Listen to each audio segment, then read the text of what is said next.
Good afternoon and welcome.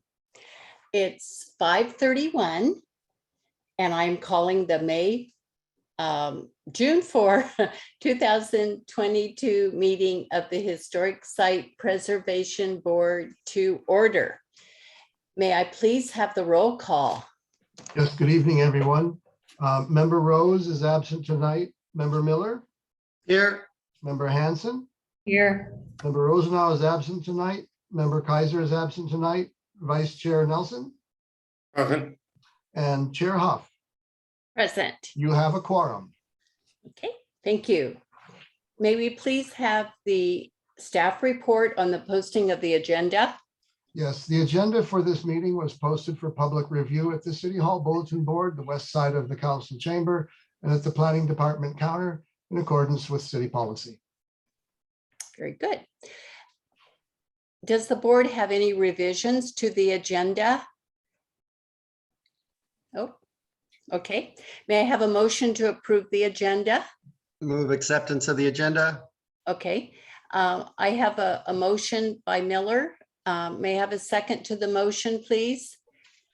Vice Chair Nelson seconds the motion. Is there any discussion? Okay, seeing none, I'll call for the vote. All in favor, please say aye. Aye. Okay, any opposed? Okay, motion passes 4-0. Next, this time has been set aside for members of the public to address the Historic Sites Preservation Board on agenda items and items of general interest within the subject matter of the jurisdiction of the board. Although the Historic Site Preservation Board values all comments pursuant to the Brown Act, it generally cannot take any action on items not listed on the posted agenda. There will be 3 minutes assigned for each speaker. Testimony for public hearings will be taken at the time of the hearing. So this evening, we do have one public hearing item today, which is Villa Roma. Anyone with us today who wishes to speak about Villa Roma should hold your comments for now and then provide them during the public testimony, which will be just a little later in our agenda.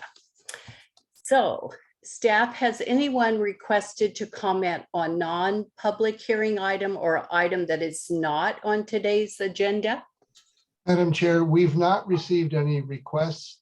I would ask if there's anybody here on the Zoom meeting tonight who wanted to speak during this period, during public comment. Could you raise your hand or use the raise the hand feature on your Zoom, and I'll call you in the order that I see you. Mr. Ari, could you go ahead, please? Yes, my name is Danny Airy, and I'm a resident and current board member at Villa Roma HOA. I'd like to address the findings with regards to events that made a meaningful contribution to our community. Strong homeowner interest and enthusiasm for our designation was 56 out of 69 owners. Perhaps today that number could be higher due to the current interest in mid-century architect and Roman architecture. Our Garden City model provides a community feelings that all residents can enjoy. Many conversations are had at our beautiful pool with fantastic views, along with our many social events that include residents, along with renters and snowbirds and previous owners. Much of our social history has revolved around 2 residents, Pearl Davis and Pearl White. Pearl Davis is still living in Springfield, Illinois at 105. Pearl White has passed away. However, both leave a lasting legacy that we have honored by planting an olive tree in front of Pearl White's residence. Pearl Davis was a pool person up till 100 years of age. She often chatted and played cards with her friends at the pool. Everyone knew the Pearls, and to honor Pearl Davis, we are commemorating a table at the pool with a plaque. Also, we will be featuring them with a collage on our wall of historic memorabilia in the clubhouse. Pearl's pictures are also featured in published books in Palm Springs. We've enjoyed catered parties, potlucks at the clubhouse, where we've had 4th of July, Super Bowl parties, card players. They often use the clubhouse that has promoted a feeling of family, referred to as our Villa Roma family. Activities are also enjoyed in our Temple Garden or Temple of Venus, often referred to as our Rotunda. Meaningful contributions to our city and community are also enjoyed then at the Temple of Venus. We've also had weddings. Meals along with cocktail parties are often held here to enjoy our views, our beautiful fountain, and its water features. We are a community of heart that truly enjoys the heart of our grounds, the clubhouse, the pool, and the spa. Residents know that our community is filled with elderly residents that might need rides and care. Snowbirds return every year to enjoy our spectacular pool. From the very beginning, the Villa Roma Clubhouse has been the site then of our regular gathering, holiday, birthday parties, family reunions, anniversaries, and community feelings. Villa Roma has a high rate of longtime residents. One such resident is Tracy Tracton. Mr. Ari, your 3 minutes is up. You can't find the atmosphere anywhere else. It truly is a special place. Thank you. Thank you, Mr. Ari.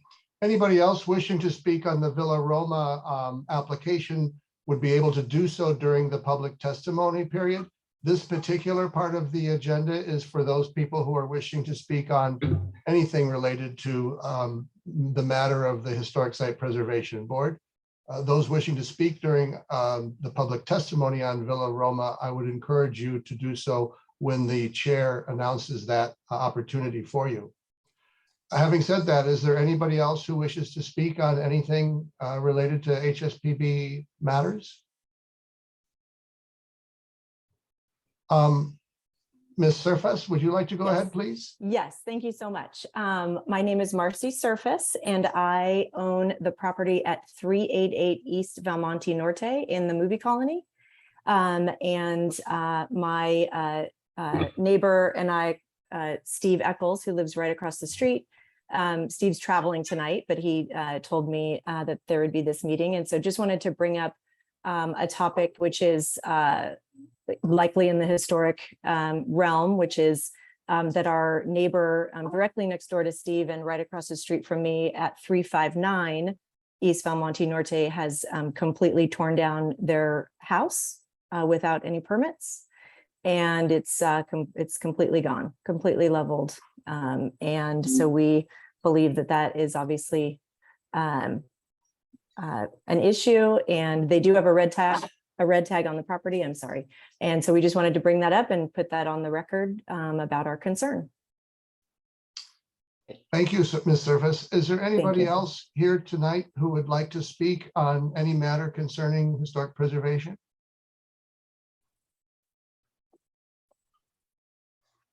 Madam Chair, I don't see anybody else wishing to speak at this time. Okay, seeing no additional speakers, we will proceed to the consent agenda. This is the approval of the minutes of the May 4th meeting. Are there any revisions to the minutes from our board? Any revisions? Member Hanson? Just on page 3 of 4 under staff comments at the bottom. This is in regard to, it's just a typo with regard to the Orchid tree in, and the carving in the mortar says 1999. And I believe Ken or Mr. Lyon can confirm the staff report says that it was 1995. I think it's 1994, but yes, thank you for Or that 4, correction. yeah. Okay. Thank you. Okay. Any other revisions to the minutes? Vice Chair Nelson? Yes, thank you, Madam Chair. I have two. The first one is on page 1 under public comment regarding the comment by Dick Burkett speaking about a recent fire. He has specifically said the fire at the community church. So the record should reflect that. And then on page 3 of 4, under board member comment, when it mentions Vice Chair Nelson, myself, the second line says 359 East Del Monte Norte. And I remember saying Val Monte Norte. So this is BALMONTE, all one word. And that's it. Thank you. Very good. Okay, any other corrections? Okay, may I have a motion to approve the minutes with those 3 corrections? So moved. Okay, so I have a motion by member Miller. Is there a second to the motion? Second. Okay, so second by member Hanson. Is there any further discussion on those minutes? Okay, seeing none, I will call for the vote. All in favor of the motion, please say aye. Aye. Okay, any discussion or any opposed? Okay, motion passes 4-0. Let us proceed to agenda item 2A, public hearings. An application by the Villa Roma Homeowners Association for the Historic District designation of the Villa Roma Garden Homes located at 2500 South Sierra Madre. May we please have a staff report? Yes, thank you, Madam Chair. As noted in your staff report, this was an application that was brought forward by the community that is referred to as Villa Roma. Villa Roma is a 69-unit condominium complex located at approximately 5 acres at the southeast corner of Villa Sierra Madre and East Avenida Granada. It was developed in 1964 and was developed by Orange County developer Dominic Strugala and was designed by architect James Schuler. It's within the R2 zone and it has a density that's just less than the maximum permitted, which is about 14 dwelling units per acre. In your report, and I'll go through this summarily, the proposed district boundaries are the entire Villa Roma complex, as shown on the image on page 2. The list of potentially contributing structures, they are proposing that all 20 structures that are within that proposed district would be listed as contributing. They did not identify the period of significance, but the staff report suggests that it could be proposed to be the period during its construction of 1964 to 65. The historic district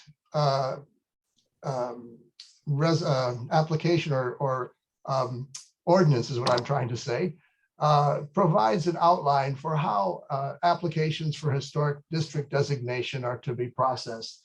And so your staff report begins to reflect that process and the analysis therein. So on page 3 of your staff report, there's some discussion there about the proposed district guidelines. And I've noted some concerns that I have about it, that if this does go forward, I believe there are some things in those proposed guidelines that do need to have some improvement. It also talks about property owner support. And as somebody earlier mentioned, this proposed nomination does have the majority of property owner support. The character defining features, if this were to be nominated as a historic district, begin the discussion on page 4 of my staff report and continues over on to page 5. The report, beginning on page 6, I begin to talk about our analysis of the project. The report asserts that Villa Roma is a fine example of garden apartment building types. However, as we reviewed it at the staff level, we found that the general lack of open space, the tightly packed buildings, carport drive-in aisles in between, did not reflect the classic or typographical condition of a garden apartment. The aerial image on page 6 shows that aspect of the project. We've also provided some additional photos on the top of on page 7, and a bit more on page 8. The overall historic district requirements for making an application begin on page 8. And there you can see almost all of the requirements have been met. And those where they were not met, we've provided some suggestions or recommendations. The analysis that we've done on this project begins on page 9 and continues through the rest of the report. To meet the historic district, let me back up just a moment and also say it's important because as part of a historic district nomination, the community is required to conduct at least 3 outreach meetings so that the community or the property owners within the proposed district have an opportunity to ask questions of staff and anything that they may have any concerns about. And they did conduct those 3 meetings with me, and that is noted in your staff report. And those dates, if I can refer them for you, was October 2nd, December 4th, and February 5th. There is an error there. It was February 5th, 2021. I'm sorry, 2022, not 2021. So evaluating a historic nomination, there are a series of 7 criteria that the board must make affirmative findings in order to make a nomination recommendation to the city council. We've analyzed this project and this application against those criteria. 1 being that the resources associated with events that have made significant contribution to the local, state, or national history. The report does not assert that there are any particular events that make this property historic. Criterion 2 is that it's associated with lives of persons who made a meaningful contribution to national, state, or local history. And again, the report does not identify that there are any individuals who would be of any particular historic significance associated with the area in question. Criteria 3 is that it reflects or exemplifies a particular period in national, state, or local history. In this case, the report asserts that the Villa Roma complex exemplifies the post-World War II period in development in Palm Springs, which in our historic resources report for the city is listed as 1945 to 1969. It report asserts that the Villa Roma complex is a primary and largely intact example of a building type of significant modernist architecture for which Palm Springs is widely known. However, we in analyzing the staff or the project believe it is not a noteworthy example of the garden topology because it lacks many of the key characteristics of the garden apartments, namely large open expanses of space, relatively low density, perimeter parking. These qualities are not present at Villa Roma. The architecture of the buildings at Villa Roma is plain, utilitarian, and rather undistinguished. And it is not a noteworthy example of the modernist or desert modern architecture from the mid-20th century for which Palm Springs has become internationally known. Desert modern is characterized by an expansive use of glass and sliding doors that blur the line between indoors and outdoors. It is not exhibited at Villa Roma. There are very small patios that do have sliding doors, but that quality of indoor-outdoor connectivity is not present in the general character of the complex, nor are there the deep, generous cantilevered eaves that would protect the glazing from the intense desert sun, which is also a common feature of desert modern architecture. Desert modern architecture is also characterized by the use of common materials, such as corrugated metal, exposed masonry units, thin fascias that stress the horizontality of the buildings, and architectural screens or brise soleil, panels over windows that would allow the ventilation while screening the sun and those windows from the sun and creating privacy. There are some screen block walls in Villa Roma. They are primarily around patios. So the analysis that I've provided in this is that the Villa Roma complex is generally a complex of rather undistinguished, boxy, repetitive architecture in a tightly packed site plan with conventional windows, virtually no solar control on the buildings. The Roman statuary, benches, planters, and iconic columns are kitschy, but not architecturally or historically significant. As such, staff has asserted that the project does not qualify as a historic district under criterion 3, and that of a period.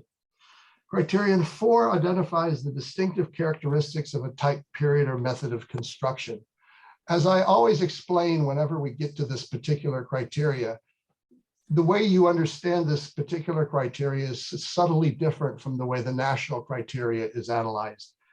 Our ordinance looks at this in terms of the distinctive characteristics of construction, type of construction, period of construction, or method of construction. The report talks about Villa Roma as a fine example of the garden apartment type of multifamily dwelling. That's not what this particular criteria is trying to analyze.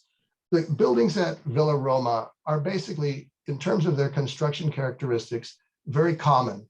It's basically a stick-built, stucco-clad, conventional type of construction, and there really is nothing about its construction that make it particularly historically significant.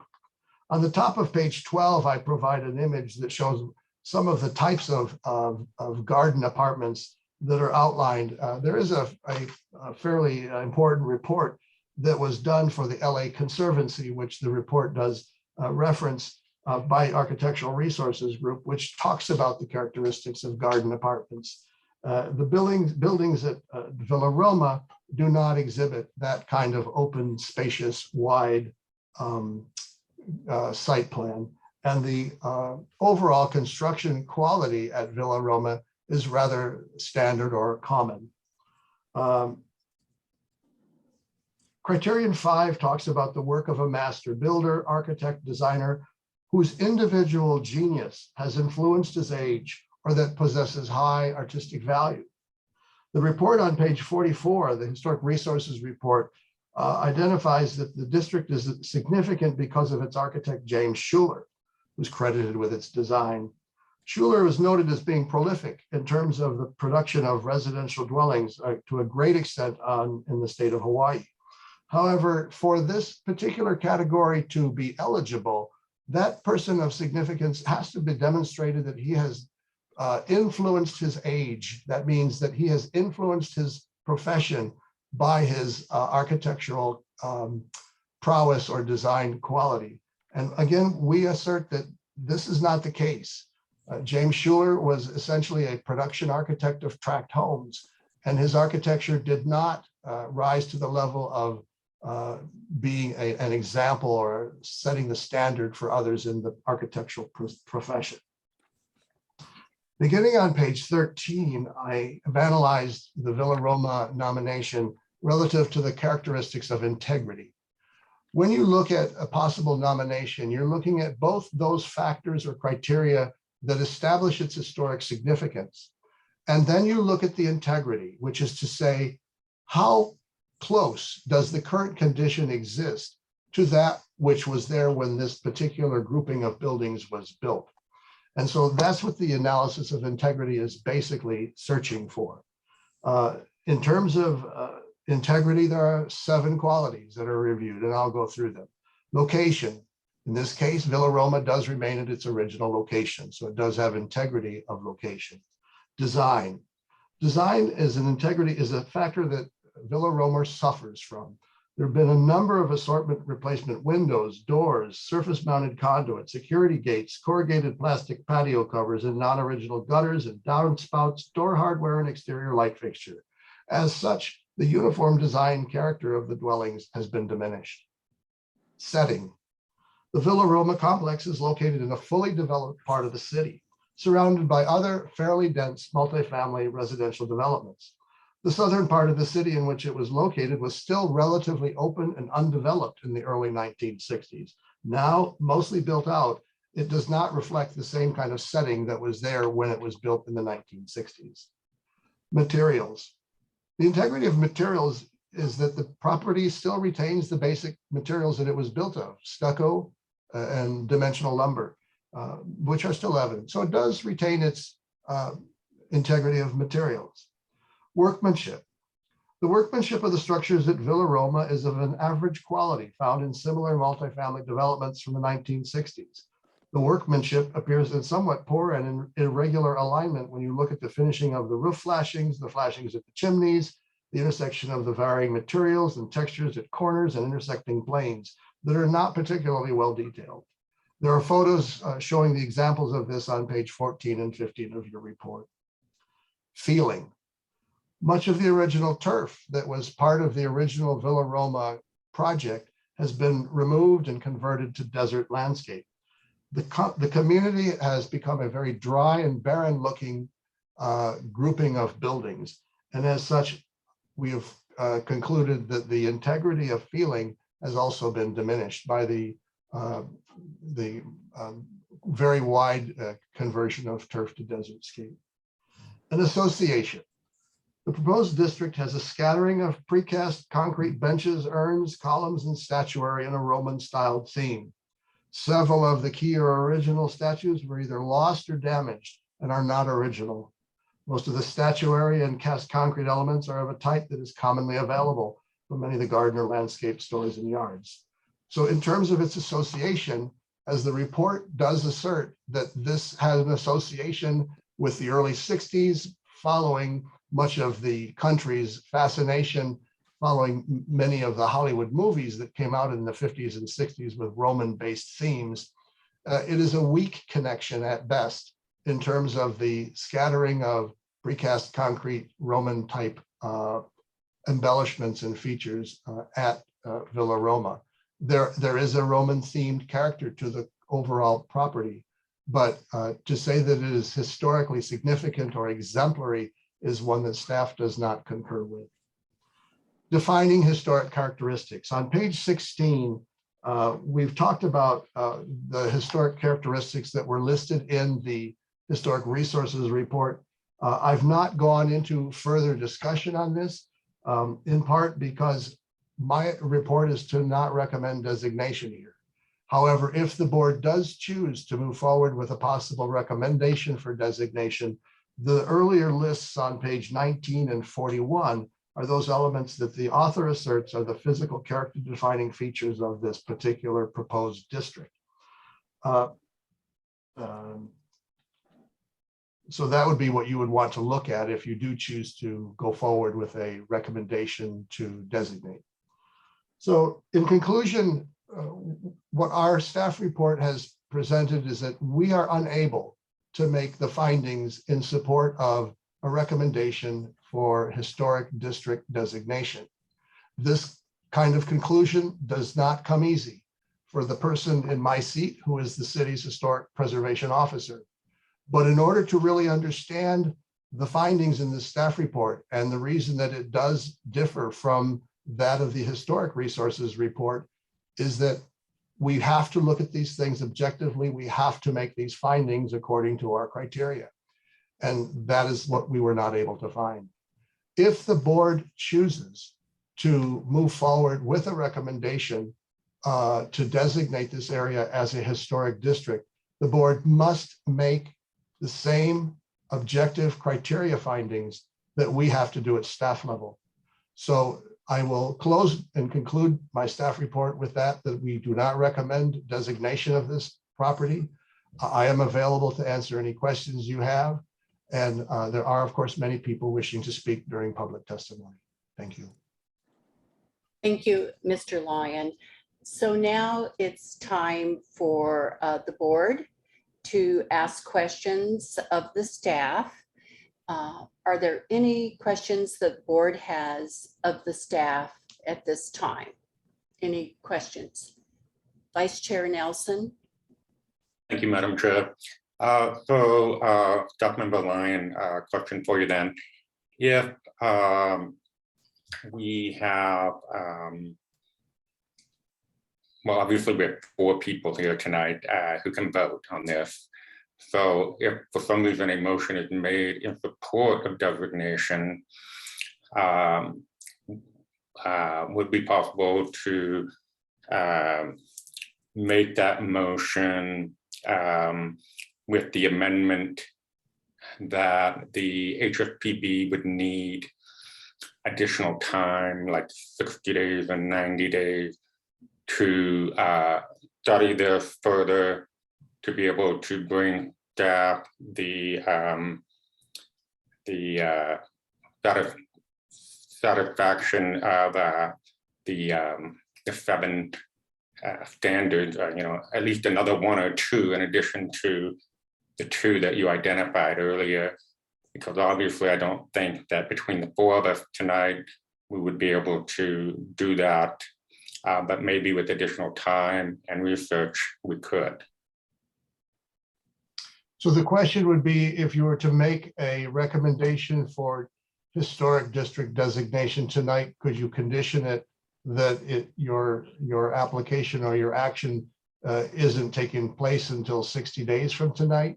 No, that would not be a reasonable motion to make. If you feel that you do not have enough information tonight to make a recommendation, either affirmatively or to not designate, you would continue this matter to a date certain of your next meeting, and this would be a continuation of tonight's public hearing. Wonderful. Thank you for that clarification. I appreciate it. Sure. Are there other questions? Member Hanson? Yes, I have a couple of clarifications maybe on the process generally.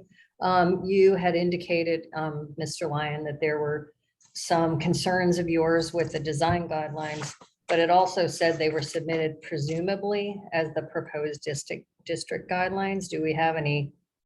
I mean, I'm assuming those were the guidelines the historic district had been using.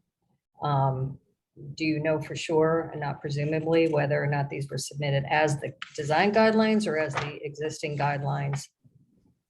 Well, we interpreted, because this was part of the application, that the materials that you see in your application package represent what this nomination is proposing to be the design guidelines. So there's no consultation at all with staff in developing the guidelines? There hasn't been, no.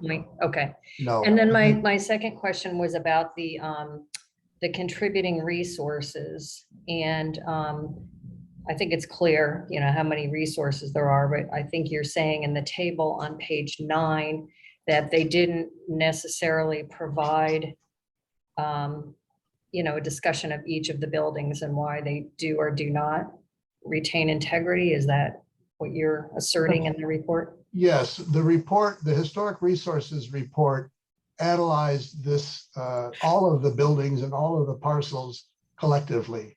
There was not an individual analysis, building by building or parcel by parcel, of its quality or characteristics. So is that something that would generally be required? Well, the ordinance does identify it that way. It's not uncommon for us to see historic district nominations that are comprised of condominium complexes to make a blanket set of assertions about the nature of all of the buildings in the complex, because they are generally all the same. So you have many different complexes that are like this. The thing that you would normally see if this was a non-condo complex type of application, where you had a conventional historic district of buildings built at varying times by varying architects, you would be required to do an individual analysis of the character defining features. The report asserts that the character defining features that are listed in the report apply to all the buildings, and that is the reason that it was not individually analyzed. There are photos that were part of the application that are at the end of your packet that do show photos of, I think, at least 2 or 3 photos of every building that is part of the proposed district. Right. I guess my question would be that, it could be possible that there could be a building, that the qualities apply to each building, but there may perhaps be alterations sufficient to some that they might not be contributing, but just a thought. And just more of a question for me on process of whether that would normally be included or not. When you look at something like this, just to finish that thought, Member Hanson, when you look at the various things that are diminishing integrity, it would be a very helpful thing for these individual buildings to be identified as those features that are degrading the historic significance. In this case, it's somewhat of a district-wide condition where you find various things that diminish its overall historic integrity. But I do at the same time appreciate the approach taken in the report to, you know, looking at this as a whole, Mhm. as a, you know, historic district and not picking it apart in terms of, you know, alterations to a door or a window. I mean, there's cumulative effects certainly, but generally, I think you look at a historic district in terms of those alterations and issues of integrity differently than you are if you're looking at each and every building individually. Right. And when you do look at individual buildings within a district, if we were to consider, for example, the Las Palmas Business Historic District, you would be analyzing every building. Following up on Member Hansen's question, just made me think if discussion led to like separating the clubhouse from the condos, or separating, you know, the Venus the Venus Park from the condos, could they be analyzed individually and separated for historic designation or not? Well, the application has been submitted as a district. Mhm. And so within this proposed district are a number of features. And that's the way that they have approached this. If this was identified as a historic site where there was an individual resource that was being considered, for example, a park or a particular parcel, you could consider something like that. It's a little bit awkward when you do look at the actual property boundaries in this case, because the common area of the complex is one parcel. And then the individual units are separately identified. So you would see it really more coming in as a historic site under those circumstances. Thank you. Are there any questions from the board to Mr. Lyon? Any other questions? Oh, okay. Seeing no further questions from the board of staff, I will open the public hearing. So opening the public hearing, do the applicants wish to speak? Madam Chair, Stephen Vaught, who is the author of the Historic Resources Report, I am told will be speaking on behalf of the applicant. Okay, thank you. So welcome, Mr. Vaught. You have 10 minutes to present, and then 2 minutes of rebuttal if desired after all the public comments. So please welcome Mr. Vaught. Thank you so much, and thank you all, members of the board, and to city staff, Ken Lyon and David Newell. I appreciate you guys letting me come and speak on this interesting application and project. I have a timer set here in case I go over 10 minutes. 10 minutes seems like a long time, but it's actually short when you have so much to cover. I've read the report. I am the author of the report, and that is why the homeowners have asked me to speak on its behalf, and I'm greatly honored for all of them and for those who are here tonight. And also, I've read Ken's report, the city staff report, which as usual is done very thoroughly and very thoughtfully. And I want to say to begin with that I think that the city of Palm Springs owes a debt of gratitude to Ken Lyon, who is a tremendous asset to our city and our historic preservation. Now, I say that just as I'm about to disagree with him, but which is rare. I hate to disagree with Ken because he's really great. But I have to say, Ken, I think the application here is applied a little too stringently on this. And let me just start by hitting a few things first. I think on integrity, we brought up some things. I'm not going to go too much into integrity because I personally believe, and I think that there's no disagreement on this, is that any integrity issues that this 60-year-old building has and changes are made to it are reversible. And I believe that the city kind of looks kindly at, or more kindly toward reversible changes rather than it being a fatal flaw. And things like the flashing is going out because it's 60 years old is not a surprise to me. And I think it needs to be fixed, but yet it's not something that should really destroy the potential of the historical value of this place, as well as things like air conditioning ducts and things like that. You had mentioned some things about some um, fiberglass that's being put on, all of that's reversible. And so that's great because I think the worst part is the windows. The windows, there was no, there doesn't seem to have any order in putting the windows together, but these again are reversible. What we have is a homeowners association who is very much involved in historic preservation. They love this complex so much, and they want to do the right thing by it. And they just need guidance. And I think that you brought up very wisely some issues with the current guidance that the homeowners association has that should be changed or should be adjusted according to what we want to do.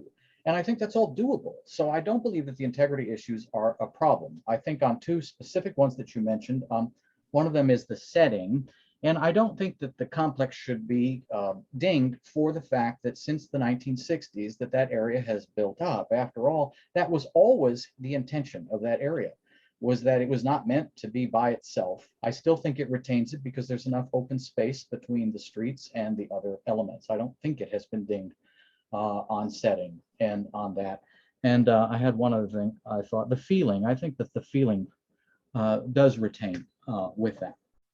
The other thing I wanted to mention is the Garden City thing. I know you and I disagree with on that. And I strongly disagree with it because I believe that this complex is a perfect example of a garden city. It's a tighter example, sure. But if you look at the staff report on page 10, look at that picture of that you used for the tight sidewalky space. I actually personally do not believe that that's particularly tight. I think that the architect did a very masterful job of trying to put together as many units as he could while still keeping as much open space as possible. On my report, if you look on page 24, I believe, page 10 and page 24, you'll see what appear to be a set of courts that the architect put in, James Schuler. And you'll see, if you look at an aerial, you'll notice different courts that are around, small, some of them of different sizes, but you will find some that are quite spacious. All of this was intended to follow the garden court, the Garden City model, and it does. It provides an open space for the units that open up to it. Also in the parking. Now, the parking, there was a great deal of attention paid to that. I beg to differ with it, and if you look at the report that you referenced from ARG on that it is one of the defining features of the Garden City movement, that what it is that parking is intended, the intention of Clarence Stein and the others was to separate parking from pedestrian traffic. And that is what was achieved here at Villa Roma very well. In fact, Clarence Stein, if you look at basically the granddaddy of them all, Radburn, New Jersey, it follows almost exactly the same concept that is done at Villa Roma, which is the parking courts that are coming behind the units. This is very similar. If you look at another famous LA example, Baldwin Hills Village, it's the same thing. They have parking courts that are behind the units. That's exactly what's been done here. Again, this is because they are trying to separate traffic from the people. And I frankly think they did quite well. And I think that the complex, the architect should be given credit for doing that and keeping the parking close, but away from pedestrian levels. Also, it's amazing that Villa Roma, 60 years on, is probably one of the only units, if at all, that hasn't had their carports converted to garages. And that in itself is an amazing thing. Last thing is the enclosed spaces. We do reference the main space outside the Temple of Venus. But again, as I point out, if you look at it, you'll see that there's at least 6 other courts around. And there is play space. There is spaces for people to play. I've been to Villa Roma a number of times, and every time I've been out on that Temple of Venus, it is used by the residents. The residents play there, the residents sit and read, the residents come out and walk their dogs. But not only that, but so do visitors and other people in other neighborhoods, because what they did was they gave the city of Palm Springs a free park at the expense of perhaps 20 other units, which I think is quite fascinating. I mean, I don't know of any other complex that does that. And I've seen wedding parties come there and people just come up. It is a landmark. It's the very definition of what a landmark is.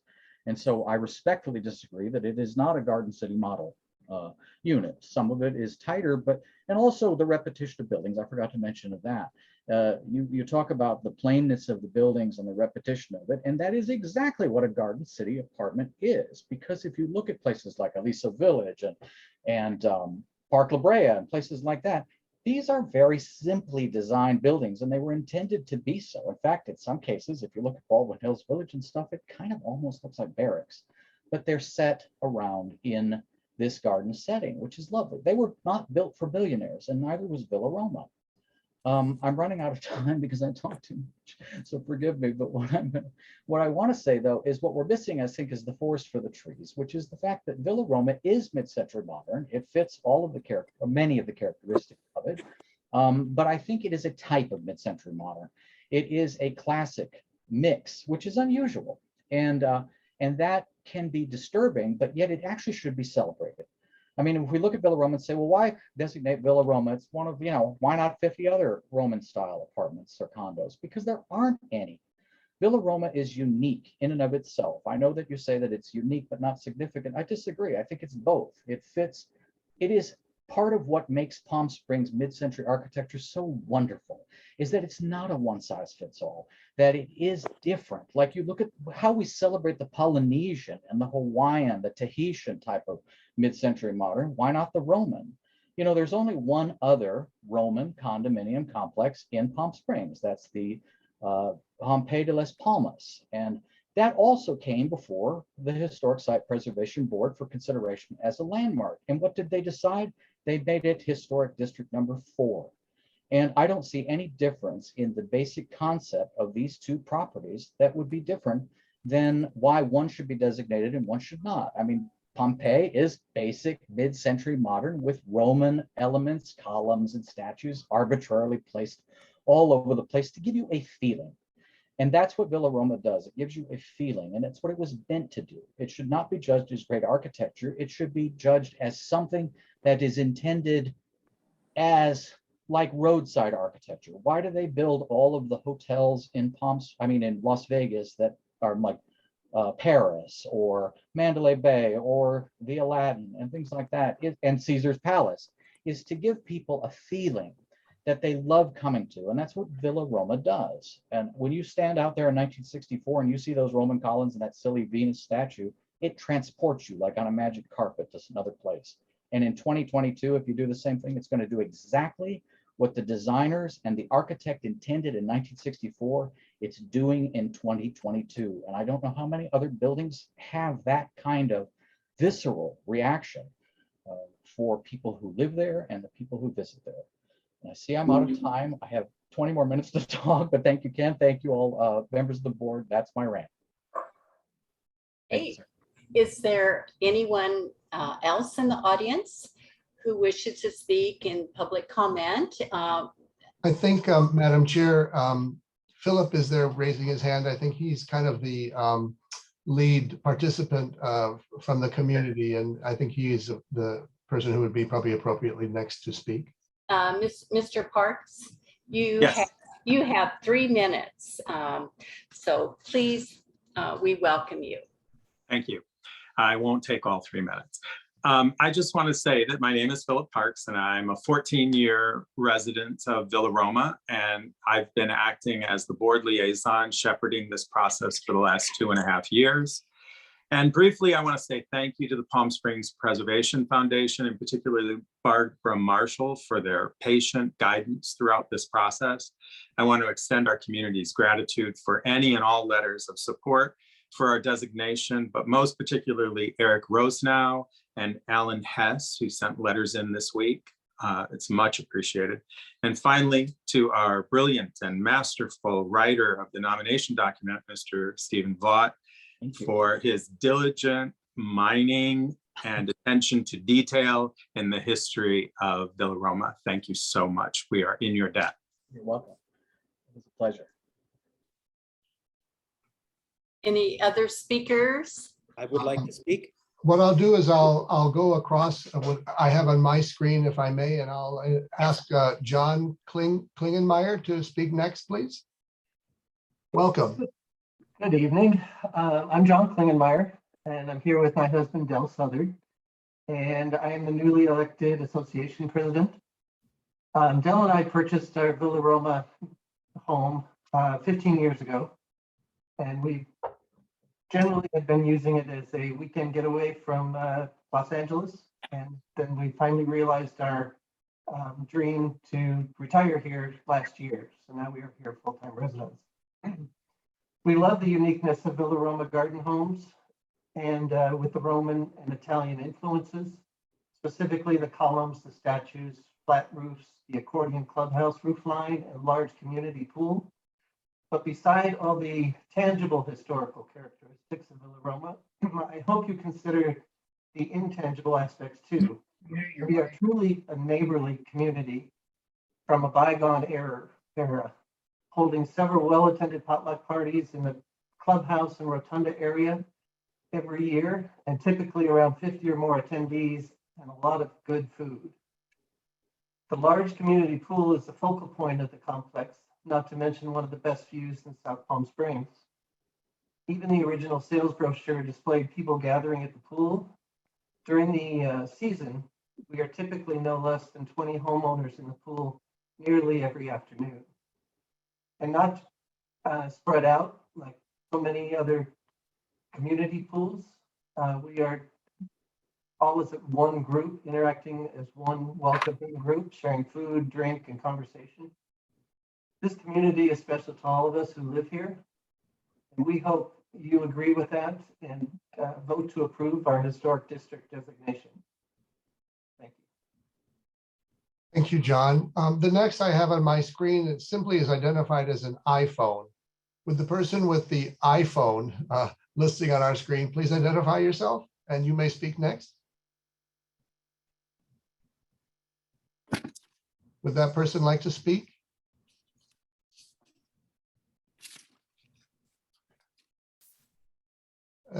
There is only one individual here who does have the iPhone as their identifier. Would that person please go ahead, please? You're muted right now.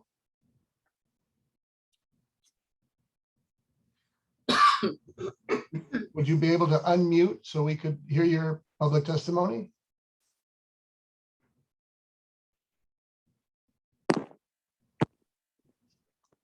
Well, it looks like we don't have that person. Let's move on. Dr. Sharon Siegel, would you please provide your public testimony? Yes, I want to thank you, Stephen Vaught. It was really a pleasure to hear your defense of our wonderful community. And with all respect for Ken Lyon and the committee, I bought here because it was so very historic in feeling. So a feeling is different than a visual.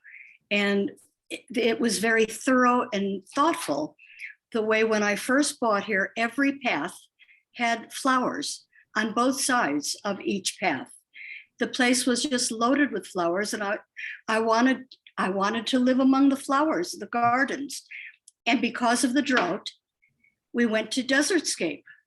So we are very conscious of what we need for our city. I think we contribute to the city's history just by our existence here. And ours is a very mixed community, a very welcoming community.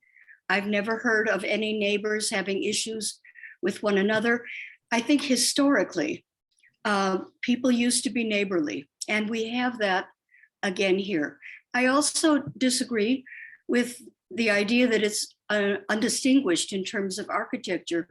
I haven't seen any other complexes, apartments or condos or neighborhoods which have arches and not only the statuary, but the arches and the difference in each building. I don't agree that there is not a lack that there is a lack of public space. The great big corner that was referred to earlier as a park gives to the community and is used by the community.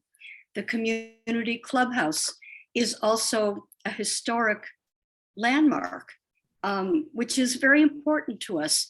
And I don't think it's against history that people gather, and in our community, the community gathers, not just our weddings and our birthdays and things like that. I wanted to say that our statues are absolutely not kitsch. They're 8 to 10 feet tall. their whitewashed, tall, and elegant Aphrodite Venus is very mid-century modern.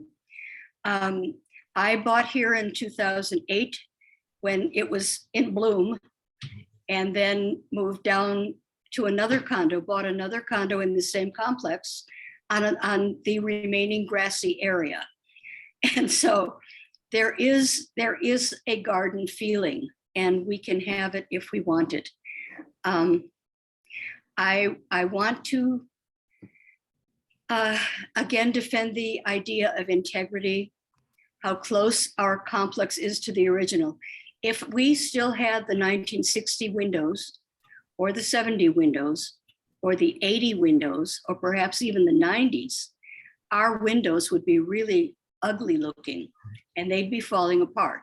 Please wrap up. Your 3 minutes are over.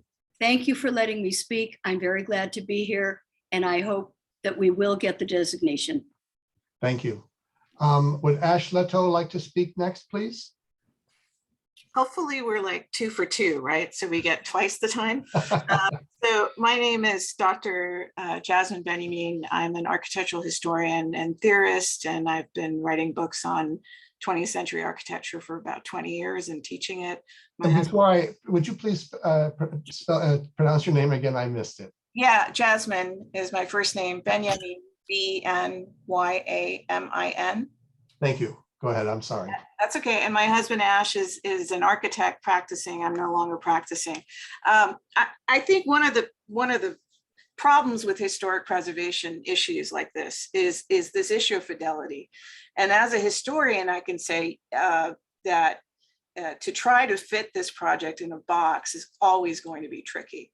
So for example, the fact that this is even considered, we should also back up and say that we're new to this community. So maybe start there. We should start there. We're new to this, so we didn't have a hand in the report. We would love to contribute, but we weren't around. So to the extent that we can help out and make a convincing case, we'd love to.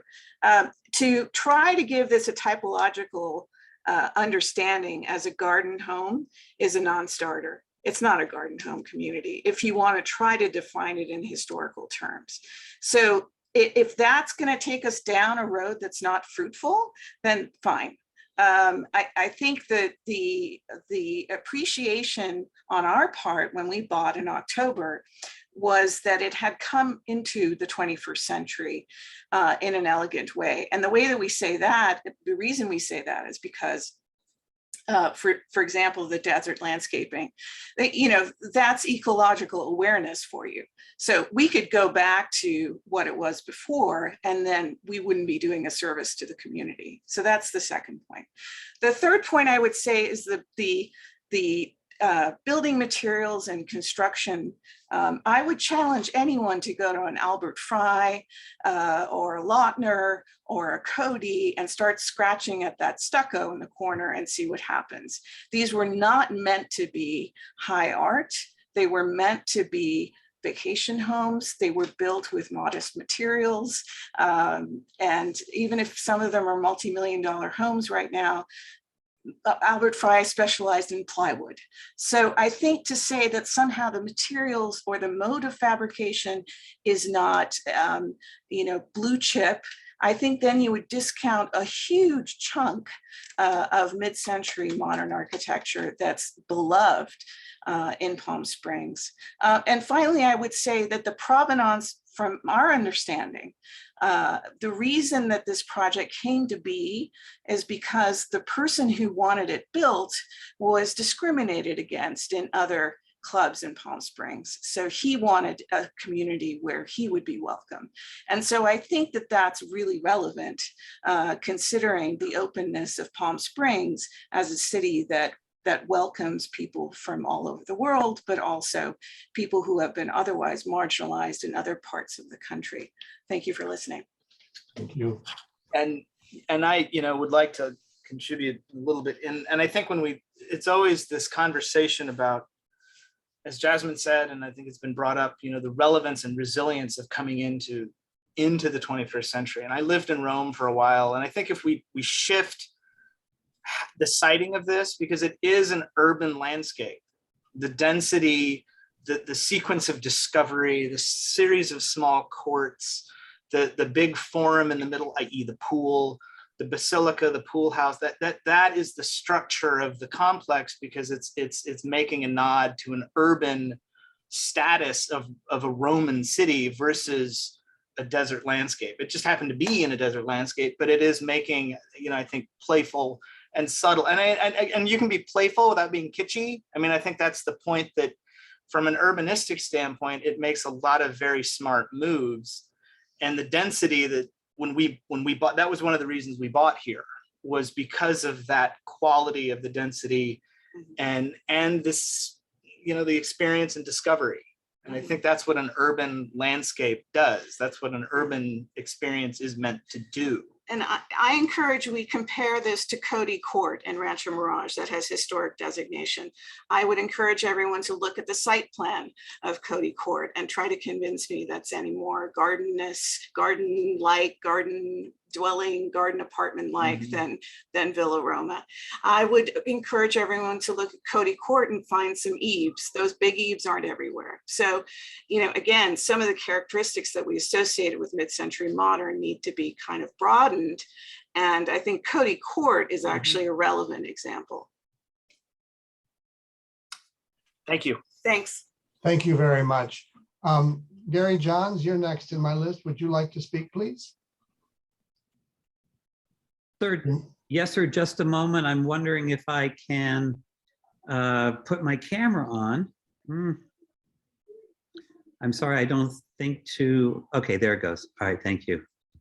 Oh, good evening, board. I do not live in the Villa Roma. I live in the adjoining complex across the street, Canyon View Estates, but I get to enjoy the magic that is the Villa Roma on a daily basis, because I walk my dogs in the neighborhood. I drive my car past the Villa Roma on an ongoing basis. It is unique. It is special. There is nothing else like it in the city. As a resident in the neighborhood, I see how often the tour bus comes by. And I see how often just people will stop me on the street. And they don't ask me about Canyon View Estates. They ask me about the Villa Roma. It is important. It is unique. In my humble opinion, it is more than deserving of the Class 1 Historic District status. And I hope the board will vote tonight to send it to the council for that designation. Thank you all. Thank you, Gary. Mark Giroux, you're next on my list. Would you like to speak? Yes, thank you. So I have been a part-time resident of Villa Roma for 10 years and an owner for the past 8. And I specifically bought in Villa Roma because of its mid-century charms. I think the word kitschy was used. So be it. It's charming. It's wonderful. It's memorable. And it creates the Palm Springs vibe that everyone is looking for. In my opinion, isn't a big part of historic preservation about thinking about the future so that it doesn't deteriorate more. I mean, this is what we're looking for. I mean, I cringe when I saw one of my neighbors put vinyl windows in not too long ago. This will prevent further deterioration of something that's pretty magical in Villa Roma. And I think it's a big mistake to stick strictly to the guidelines of what creates historic preservation per the list you ran through, Mr. Lyon. I think it's very short-sighted. Future preservation is what we're looking for. And I think this is a huge asset. God forbid we get another Cody Place in Palm Springs. I refer to those that type of construction as vertical trailer parks. It is horrible, and it's everywhere in Palm Springs. When that's what's coming on the market these days, how can you look at something like Villa Roma and say that it's unworthy? I hope the board will consider the designation. I think it's more than deserving, and I think it will create and preserve something magical for the next 60 years. Thank you. Thank you very much, Mark. Next in my screen, I have Ron Marshall. Ron, would you unmute and go ahead with your public comment?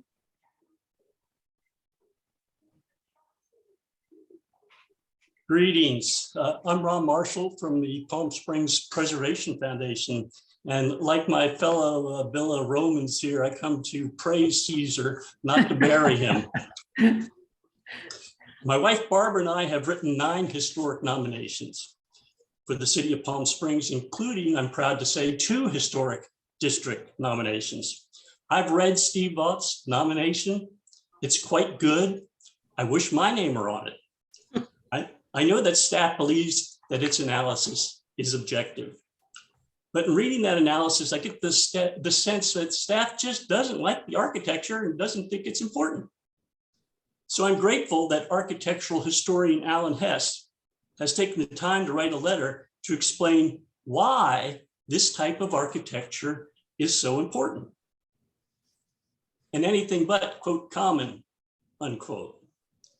I mentioned last time because much of our preservation in Palm Springs is for rich people. But that's to be expected. They own the multi-million-dollar, quote, unquote, important homes that we all swoon over. I prefer my preservation a bit more middle class instead of millionaire class. And I'm excited to see our unique condominium complexes getting recognition. Great things happen when these condo complexes get designated. Witness Royal Hawaiian Estates in 2010. Jade, Catherine, I know you remember. Many found the tiki architecture too kitschy, just plain not important. There, you might remember, the striking outrigger beams with their tiki apexes had been unceremoniously lopped off. And all of this was done in supposedly an attempt to simplify maintenance. But when they became an historic district in 2010, the pride it generated created significant reinvestment in the property. I made public comment in support of that 12 years ago, and no less enthusiastically support this one. In 2015, my wife Barbara and I had an opportunity to stay at Villa Roma for 3 full months. We were entranced. I know you have all heard the phrase, quote, sense of place. Well, Villa Roma is drowning in it. I would only ask that the HSPB remember that the city's preservation program is, at its heart, an advocacy program. If staff has issues with integrity, then staff should identify the contributing and non-contributing units in this new historic district. That's the course the preservation ordinance prescribes. I don't think it's necessary.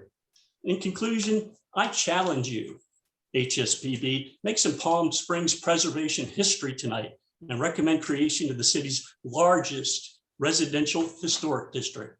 Thank you. Thank you, Ron. Next on my screen, I have Tom Glazer. Would you like to go ahead and speak, Tom? Yeah, hi, I'm Tom Glazer. This is my husband, Greg Leader, and we bought about 9 years ago, and we happened to park right by the rotunda, which of course made an incredible impression, made our way through this amazing complex with incredible desert landscaping and made friends immediately. We were just there for the open house. We met Carol and Oscar and Ruben, who we're still friends with today. And then we went into this amazing unit that we bought literally, I mean, like on the spot, like on the same day. It's an amazing, incredible space. I think it's absolutely deserving of historic designation. And in part because of the architecture, because of the way it's designed to encourage that kind of interaction and the kind of community. And I'll just say 2 things. You know, I'm certainly not an expert in architecture or what designates something as historical, but I do know now, listening about that garden concept and everything, it is what we felt originally. The pathways in and out and the little open spaces, and it created an emotional attachment for us immediately. So it did something. But the other thing I'll say is, if it's not of significance, why the hell do all of those bus tours for the modernism and all of those tours stop there so that people can take pictures and get out? And why do we have all of that activity around there? So that to me is something that needs to be looked at more seriously. Thanks. Thank you. Greg, could I get the correct spelling of your last name, please? Sure. Leader. Very simple. Thank you very much. Next on my screen, I have Gregory McGann. Gregory, would you like to speak?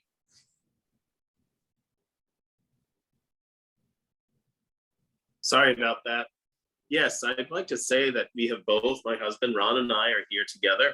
We've been homeowners since 2008. The sense of community is profound at Villa Roma. It's a fantastic place. We may be some of the furthest inhabitants as we live in Philadelphia, but I chose to travel back and forth every weekend for the past 4 months in the winter season, just to be part of the community and then to enjoy the peacefulness that I find when I come out there, as well as enjoy what I feel is a throwback, perhaps to my youth, perhaps to shows that I saw, because it just makes me feel as if I've been transported back in time. Certainly, the changes that have been made have been respective to the environment, the desert landscaping versus the grass that was there when we first purchased, but it's been for the good of what we believe the community, and also in keeping with the times, but yet preserving a sense of history of when the facility was built. All I can say is that it's a wonderful place. The camaraderie is fantastic, and it's enough to draw me cross country constantly for the sense of community. And I know Mr. Ron has something to say. And when we talk about community, it truly is a community where people know each other and care about each other and spend time together and look forward to that. And as my husband said, when we fly back and forth from the East Coast to the West Coast constantly to be at Villa Roma, and I can tell you that 9 out of 10 times when I get into either that Uber or that cab and I say, I live at Villa Roma, the driver says, I know exactly where that is. My daughter got married and the pictures were taken on the front lawn. We take our grandchildren there for the Easter egg hunt and we play on the lawn. So everybody seems to know in Palm Springs where Villa Roma is. It's a known community, and I hope you'll consider our application. Thank you. Thank you, Ron. Would you also be kind enough to give me your last name? I missed it. Oh, I will, but you're going to need a big piece of paper. It's Jastremski, JASTREMBSKI.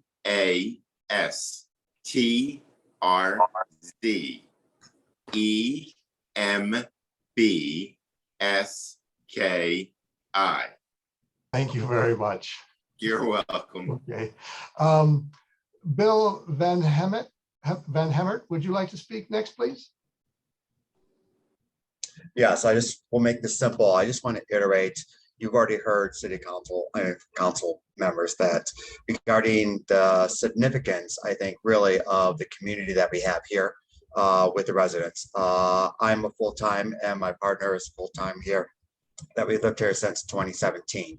And just the feeling of when you're walking around with their social activities, with the significance, I really respect that there was a neighbor across the way at the Canyon Views that know regarding our two complexes kind of mirror each other in terms of the neighborhood area, that feeling of South Palm Canyon, South Palm Springs components, and just the feeling of all the community that you've heard speak. It's more than just architectural. That part of it is also historical. It brings about why that feeling was built here. And we're trying to maintain that. Yes, we've had to, because of ecological, maybe go to desert landscapes, or because of the environment, change our windows or our framing. But that doesn't take away from the nuance of the area and the feeling that is there, and also the commitment that we have to keeping this for Palm Springs and for the future. Thank you. Thank you, Bill. The next person on my screen I have is a telephone number that is ending in 4634. Would that individual like to speak? And please identify yourself.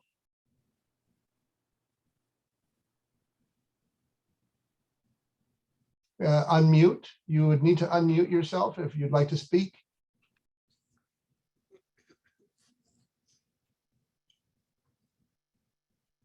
Okay, it looks like they may not be here to speak, but it'd be for just to listen. I'll move on. Joseph, would you like to speak on behalf of this item? Yes, I would. My name is Joseph Prainer. I'm newer to Villa Roma, and I'm an architectural designer for nearly 40 years. I've had my own business, and I kind of want to go back to the architecture a little bit. In addition to what you were saying about the desert modern look and the glass and the horizontal lines, there's also another very popular type of architectural styling. As Americans went to Europe in the late 50s, early 60s, into Rome, into Italy, they brought back that feel of what they saw into the different living spaces here in the United States. And as you know, it's in single family residential, multifamily residential, Caesar's Palace. It was extremely popular. And that's called themed architecture. So although it may not be one of the very big names in architecture doing the project, but the theming of, like, some of the entryways are arched, some are point arched, some are peaked. The central pool with all of the areas radiating off of it. I mean, I think it's significant. And I think that it is something that was very much a part of the American experience when they began to travel, and they brought those likes back to them. And that's where the architecture took off. It's, you know, many single family homes had this design, multifamily things like Caesar's Palace, and even the designs in Caesar's Palace, many of them are very similar. There's a lot of, you look at the project when it was originally built in '66, you're going to see a lot of the same type of architecture.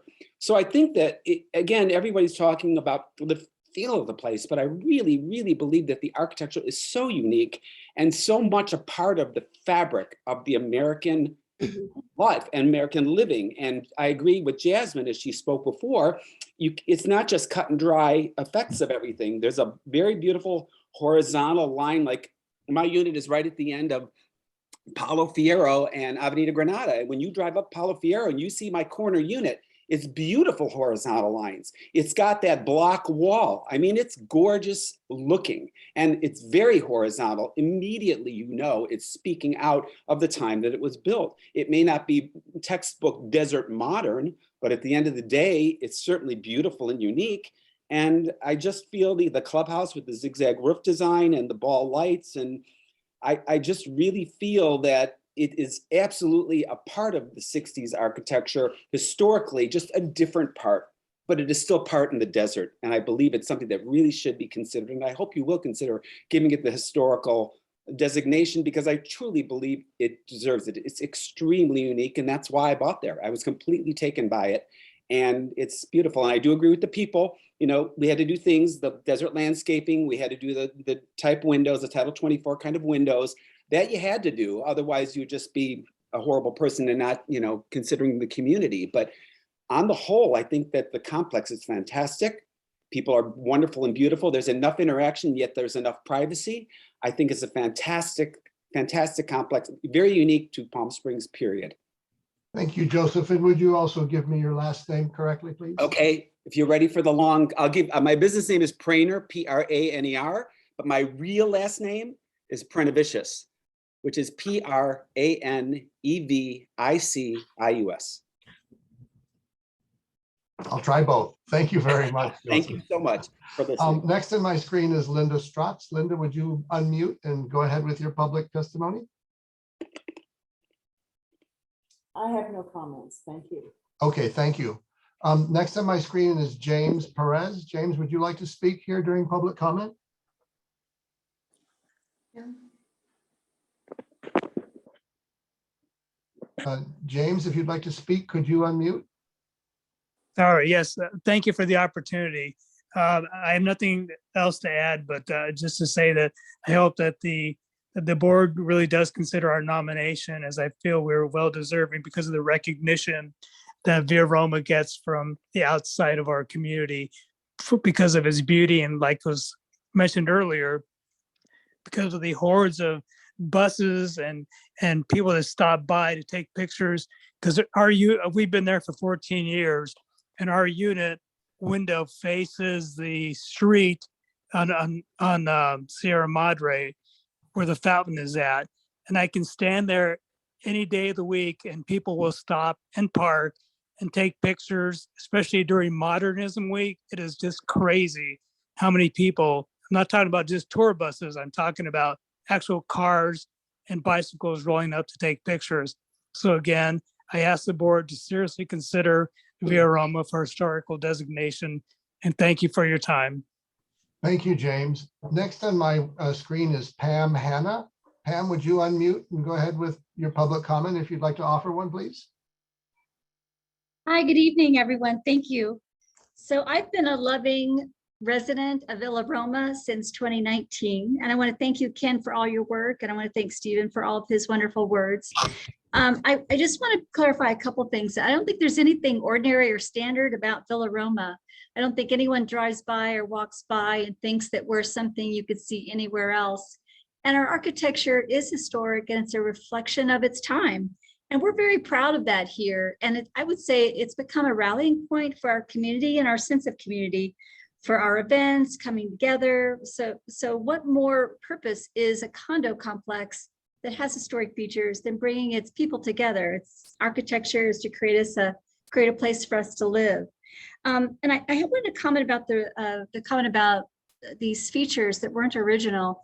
A lot of these are reversible, and a lot of us have talked together about how we can honor the historic integrity of the original building. How can we bring back some of those original features? And I know some of us have vinyl windows. Well, historic designation will help us bring back those aluminum windows or whatever is more historically significant. So we're interested. So I just wanted you to know that the city, to know the staff and the board to know that the spirit and the interest of our community is great here. We treasure our historic features. We treasure an historic place to live here in Palm Springs. We want to be a vibrant fabric of this community, and we want to work hard to make that even better. I think historic designation will give us the tools and the guidance to help us do that, to be an even richer resource to our Palm Springs community. Thank you all for your time. Thank you, Pam. Next on my screen is Dick Burkett. Dick, would you like to speak? And please unmute.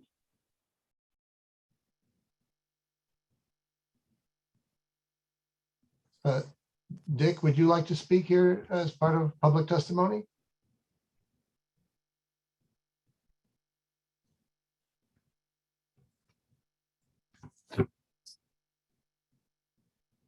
It looks like Dick may be here just to observe. I'm going to move on. The next person I have on my screen is a K.A. Fileo. K.A., would you like to speak here during public comment? Please unmute. Ken, I was contacted by this individual who wants to speak via phone, so I can call them now. Okay, why don't we go ahead and do that right now then, David? Thank you.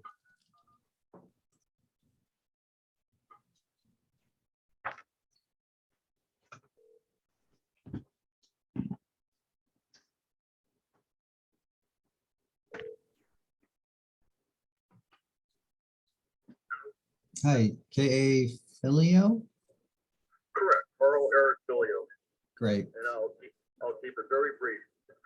My mother, Jean Dow, purchased here over 20 years ago, and she would, if she was still with us, would echo all of the sentiments that you've heard from the residents here. She bought here specifically for the mid-modern architecture, the community, the feeling that she got being here, so much so that she was a member of the board for several years. So I would just like to chime in my 2 cents and recommend that this project go forward. Thank you for your time. Thank you. Thank you. Next on my screen, I have Paul Ingold. Paul, would you like to unmute and speak during public comment? Oh, sure. Hi, everyone. I wasn't expecting to speak, but I'll go ahead. My name is Paul Ingold. My partner, Mike Early, who is also on this call, and we've been owners at Villa Roma for 10 years. We bought a place 10 years ago because we loved the unusual mid-century look of the Italian architecture. Sorry, I have problems. And then we bought another place because it was so popular with the snowbirds coming in to visit. And again, we just love the fact that, we have a coffee table book that has Villa Roma featured on the cover because it's all about mid-century modern architecture, and Villa Roma is the star on the cover. So we've just been extremely happy in the community.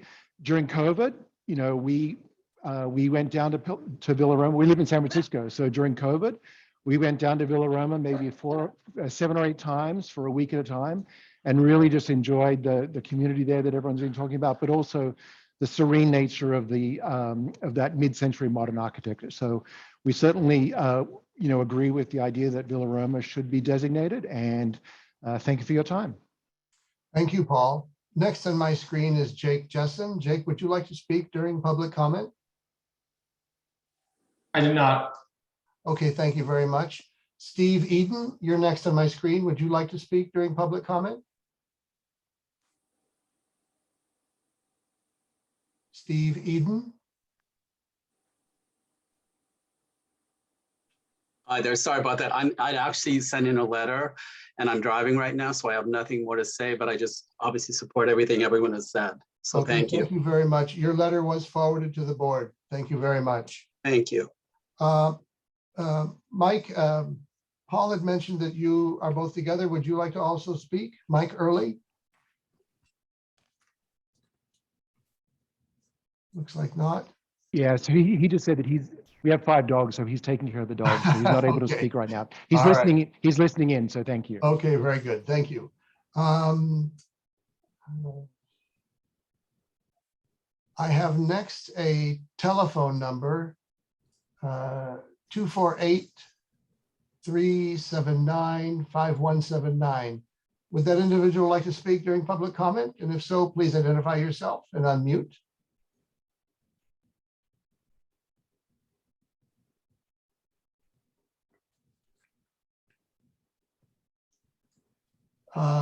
That person looks like they're not going to speak.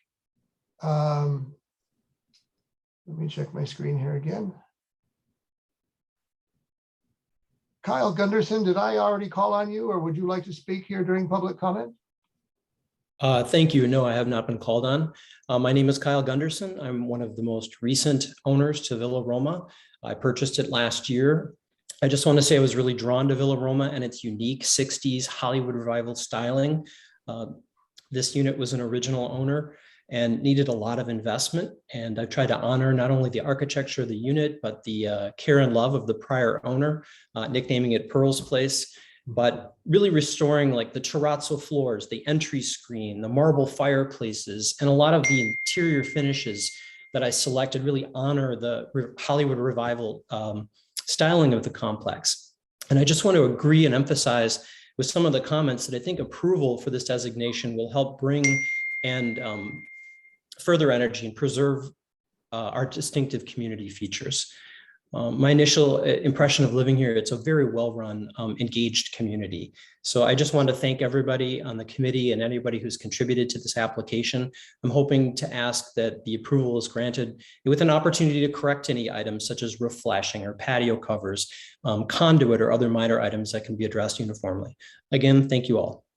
Thank you, Kyle. I believe we've called on everybody who I have seen here. Is there anybody who I have not called on who would like to speak here during public comment? Yes, my name is Lisa Vicino.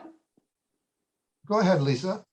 Hi, I would like to go back and address the common areas and the garden feel of our homes. And when I was looking to purchase a place, the reason why I love Villa Roma is I have 3 sliding glass doors and an extra large front door that leads out to a common area. On that area is one of the places of grass, and we set up dining tables out there and have little gatherings of our local neighbors. So I disagree with that. We do not have the garden feel, and I just wanted to thank everybody for this opportunity. But we are a glass, there's lots of glass and garden feel here, so thank you. Thank you. Lisa, could you help me with your last name, please? V as in Victor, I-C-I-N-O. Thank you very much. Thank you. Anyone else here who have not called on who would like to speak during public comment?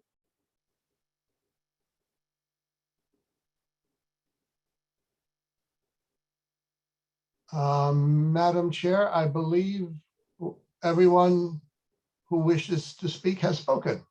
Okay.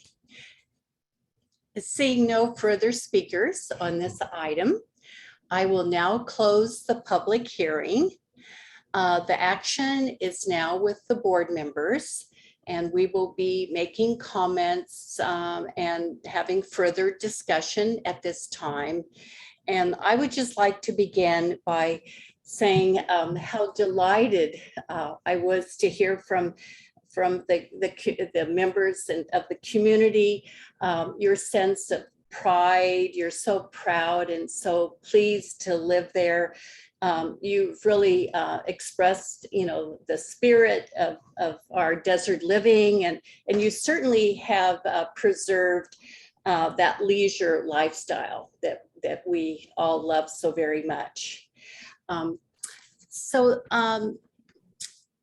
Combining, the simple modern architecture with the classic elements, this is a bizarre juxtaposition, as has been expressed and noted. The clubhouse is definitely unique. I focus on the clubhouse, the folded plate roof supported, by the classic Greek columns. Perhaps, this is the strongest context to be evaluated, as Alan Hess expressed in his letter to us. So I look at that in new light. The contributing elements of the Venus statues, the concrete benches, those urns and planters, they do speak to me as props, like theatrical or embellishments. To me, they don't possess the quality or the high artistic values that I would like to see there. And, I know they're original or meant to be like original. I just have a problem with those. And I just have to state that. I don't know what we can do about it, but as an art curator, these props, they don't have high artistic value. So I try to look beyond that and look at the qualities that you love so much. So I just had to go on the record, as a curator, that fake Venus doesn't do it for me. But now I'd like to invite other board members to express something. Member Hanson. Unmute. Okay. I just want to start by thanking staff for their thoughtful review of this nomination. I know it's not done, as Ken explained earlier, easily to deny or recommend denying a nomination. But I also wanted to thank Stephen Vaught for his excellent report, and also all of you for being here tonight and expressing your enthusiasm for the district. So as a board member, when we come to these meetings, we're looking at it, or I look at it, I would say, from certainly my perspective as a architectural historian and a preservation professional with 30 years of experience, both working as a consultant and 20 years in preservation planning for the cities of Riverside and the city of Los Angeles. And I also have some pretty extensive expertise working with the concept of historic contexts. Excuse me. And also I've served on boards and commissions. I'm now a member of the State Historical Resources Commission, and we nominate properties for listing in the National Register. And also I've worked on both sides of the fence, if you will, both as a commissioner, as a staff person, as a consultant, and someone preparing these nominations, and also doing many nominations. So in addition to that, we certainly look toward the professional historic resources assessment done for this property or for any property. The reports need to make a really compelling case for designation. And I believe that this report does make a compelling case. based on my professional experience, based on reading the report, and also based on the testimony of Alan Hess. He's a colleague of mine. He serves on the State Historical Resources Commission with me, I think for about the last 3 or 4 years. And he has a lot of expertise in architecture, obviously, in working in the desert, but he also understands sort of the bigger picture of the universe in terms of development history. So not just architecture and something being an excellent example of architecture. So I'm willing to, I don't know if we're setting a precedent, as Mr. Marshall said earlier, but I am willing to recommend supporting this nomination. I do just have a couple additional comments on it with regard to the historic context. I think that the report states very well, both in the executive summary and in the section on evaluation, particularly under criterion 3, a very compelling case for a context for really development history. And this concept of multifamily living in Palm Springs as a development, as a trend in development in the 1960s, employing aspects of mid-century modern architecture. So I think that should not be ignored. We haven't really talked about that much today, but I think the concept of a condominium, which was perhaps new in Palm Springs, I think the report asserts at that particular point in time, and it took, off all over the country. And it's really a property type that's not very well studied. And then in addition to that, looking at the concept of garden apartments, I think looking at the report from the city of Los Angeles is a good start for that. But Los Angeles is obviously a very different city from Palm Springs, and the examples and the character defining features there don't necessarily relate to what we might call a garden apartment, or even give it a different name in Palm Springs. I don't know if we even need to go back to Clarence Stein and his concepts on it. I think there is, as Alan has suggested, some research that really needs to be done and some writing moving forward on these types of apartments or condominium complexes in Palm Springs as a property type that really is unique to Palm Springs. So I don't know if that means anything for modifying the nomination. It would be nice to have more analysis. Maybe that's something that comes in the future or as a result of this nomination. Historic contexts are guidelines, and the city of Palm Springs has a citywide historic context, but it's limited in some aspects. And I think this particular property type can be much better studied. I think the Eric Rosenau book and in the report discusses a number of condominium complexes built during that time. I actually live in one of them. Just a consideration maybe for the future, I don't know, but I think, rather than maybe looking at this and trying to fit it into a garden apartment complex defined by a Los Angeles city county context statement for that property type, is maybe doesn't necessarily work for Palm Springs. But having said all that, I am absolutely would like to support nominating this historic district. Other board comments? Can I just make one? I'm sorry. I have one other thing I did. So one other thing I did want to make is again, when you're looking at a historic district, it's about a lot more than architecture. It's about a development pattern. It's about the siting of the buildings and the space in between them. And again, like just the concept of a condominium. It's not about picking apart every architectural aspect of the building. It doesn't have to be the most stellar example of mid-century modern in Palm Springs to be eligible. And I am, as a preservation professional, certainly an advocate of nominating resources for social history as well as for their architectural qualities. And I think this has a pretty significant element of social history. Thank you, Member Hanson. Vice Chair Nelson. Vice Chair Nelson, unmute. Take your mute off. Yeah, there we go. Thank you. I wasn't sure if you were going to call me next. So I would like to say that I concur with comments made so far by everybody, especially my fellow board member, Chair Huff and Member Hanson. It's interesting to note that 23 people signed up to this public hearing. And there were 20 speakers representing 19 units in this community, at least. And then we had an additional 4 speakers for 23 speakers altogether. So that's more than I've ever seen, probably twice as many as I've ever seen for any district hearing.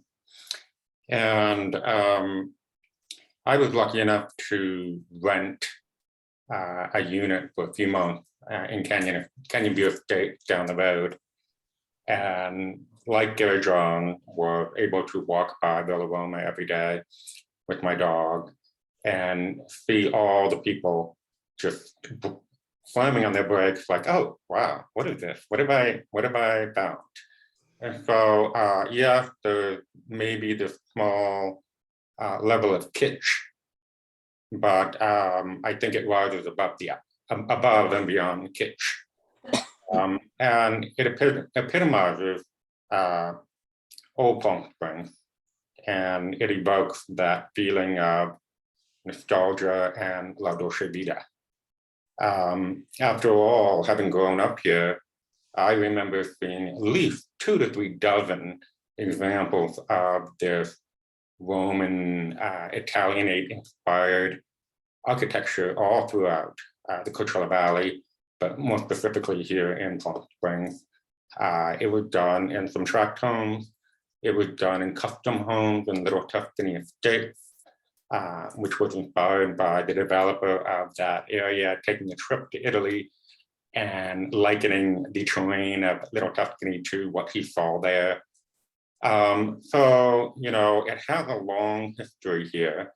And when the 1960 Olympics in Rome were televised for the first time, that began to have a huge influence on American culture, most specifically to Southern California. And there are so many newspaper articles in the Desert Sun over the period of the late 50s, all through the 60s, all through the 70s, that pertain to gatherings at Banducci bit of Italy down the street from Villa Roma, and you know, these parties where people were dressed in togas, and it was a huge lifestyle thing, a social thing. And I think that construct is extremely important. I didn't prepare anything tonight, so I'm just speaking from the top of my head here and taking in what everyone has said. So, you know, I respect staff's opinions, and I read the report very closely, and the staff report very closely. And I do think maybe the staff report was maybe a little bit harsh. And I understand all of the concerns, and I certainly saw some of them there myself.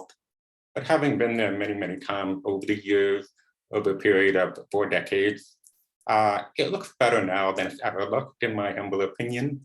So I think they're trying, and we have to give them credit for trying and for loving and for having so much pride. So with all that said, and without rambling much further, I would like to say that I'm hugely in support of this nomination. And whatever we need to do to avoid a continuance, I think it's important that tonight we hash this out with staff somehow to be able to justify proceeding with a recommendation for Class 1 nomination. Thank you so much. Thank you. Member Miller. Yes, thank you, Catherine. Well, I truly appreciate the experience and knowledge that all the other board members bring to the table here. I can't speak with the eloquence and experience of either Member Hanson or Member Nelson, but I have to agree with them. I have some experience with very utilitarian buildings, warehouse buildings in the city of Oakland when I worked there. And the fact that these are called relatively utilitarian in their design doesn't detract me. It is a significantly unique community. And I agree with Vice Chair Nelson that it rises above kitsch. And so I too would support the nomination for historic district. And that's what I wanted to say. Thank you. Thank you. Are there any further comments or further discussion with the board members? Any other comments, discussions? Any? Okay, seeing no further discussion, may I have a motion, please? Unmute, yeah. I would move to support the nomination as presented with, I think, I'm sorry, the staff recommended staff recommendation that the design guidelines be further clarified and completed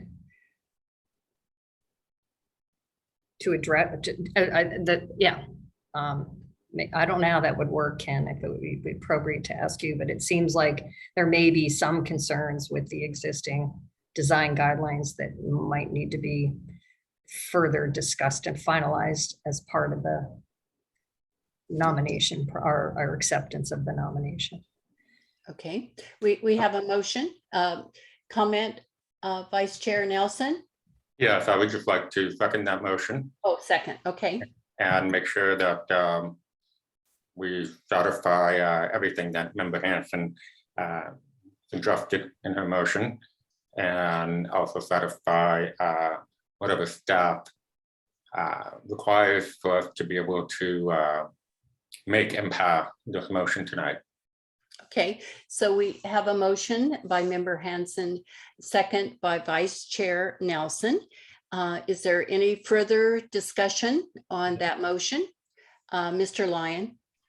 In making your motion in second, you do need to make the findings, the criteria findings affirmatively. As you know, in my staff report, I was not able to make them affirmatively. But in listening to the public testimony tonight, I think that Member Hanson has brought together some of the foundation for you to begin to make criteria findings. And it's around the notion that there is a, excuse me, my phone was ringing. It's around the notion that there may be a different context within which you are considering this nomination. And that is around the context of social history. I think the one common thread that you heard from the public testimony today is the notion that this particular community, well, let me back up and say the word community is what just kept being used over and over and over again tonight. And that notion that this complex somehow may represent a different type of historic context. You began to sort of pull these threads around the notion of it's a condominium, it's kind of a new form of ownership, it's kind of a new form. There's a communal sort of character by the very nature of a condominium, where people are quite frankly forced to find commonality and get along with one another in a much different context than one sees typically in most American residential development, where everybody's got their own lot and everybody's got their own home and everybody puts walls around it. You've begun to pull the thread here on that notion that maybe the criteria here is that there is a different kind of context that is represented in this particular development. I'm still not persuaded that that it represents a very good or exemplary form of garden apartment. So I don't think that I would guide you there. I think the architecture is undistinguished. And, maybe there is something about the plainness of this architecture that again begins to thread the needle on this notion of affordability, on the notion of it's a different kind of social framework that you began to sort of talk about. And I'm going to put my head down and let you guys talk about this for a minute, but I think that may be where you can bring in what you've heard tonight around the notion of community and the notion of the social context that this form of residential development creates. You see it when you look at, when you go to Europe, quite frankly, not in terms of architectural style, but in terms of, there's a very, very different culture in Europe around the notion of home and around the notion of community. We speak about it a lot in the US, but you don't really see it happening quite to the extent that you've witnessed tonight in terms of the public testimony that's been given. So I'm going to throw that out there for you to maybe noodle on, and maybe Member Hanson, you can articulate that a little bit better than I can. And while you're doing that, I'm going to come back to the 7 criteria and look if there's anything else that I can maybe offer you as a way of putting together affirmative findings. I'm not going to make this easy for you, but I'm not going to make it hard for you either. I want to see you struggle with this, which I appreciate that you've done. And I want you to come up with objective criteria that when this goes forward to council, they can understand it. So go ahead if you'd like to do so, Member Hanson. Okay, I'm not sure what some of your thoughts were the same thoughts I was having on this. I think what I was trying to say, and I think it is expressed in the report, but maybe not so clearly as to result in findings of the criteria. And I'm looking at the executive summary and some of the words. Because I think some of the verbiage is correct in what I'm referring to. I think what I'm trying to say is that, there are certainly references to the garden style, but I think the historic context to evaluate this within is maybe more specific to Palm Springs and not referencing a larger movement toward garden living. And I don't know if I'm referring to what you're calling this sort of community-based approach, because I see that in a lot of places. You see that in certain neighborhoods. I think what strikes me about it, if I can, this is kind of difficult to do on the spot, because normally this would be something I would contemplate and think about and try and put into words. But I think for me, it's more significant as a pattern of residential development in Palm Springs in the 1960s period, and a shift from single family residential development to multifamily residential development, and the emergence of the condominium as a multifamily property type. I'm also going to bring to your attention criteria 6. And it's interesting in this particular nomination that the author might not have picked up on this and driven this point home further, because Steve is quite precise in his background research. Let me read criteria 6. The resource represents a significant and distinguishable entity whose components may lack individual distinction as used in evaluating applications for designation of historic districts or for parcels on which more than one entity exists. in this case, what you may be looking at and what maybe you might make part of your criteria findings is that it meets criteria 6, in that the individual components lack distinction. And that you do have, as Member Huff mentioned, one entity or one resource, that of the common area around the pool and the common building of the pool, which almost in a more masterful way stitches together the folded plate roof of mid-20th century modern architecture with the faux elements of classicism. That may be the contributing resource here. The concept of open space may be the best piece of this, or the best resource within this proposed district is the corner open space.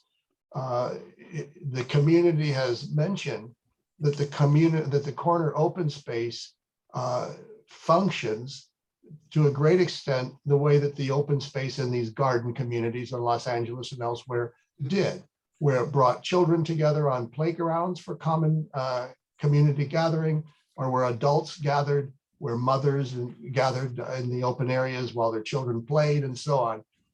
You may be able to make an affirmative finding around criteria 6. I think, again, coming back, the word that you used that I wrote down is social history. And I think that the concept of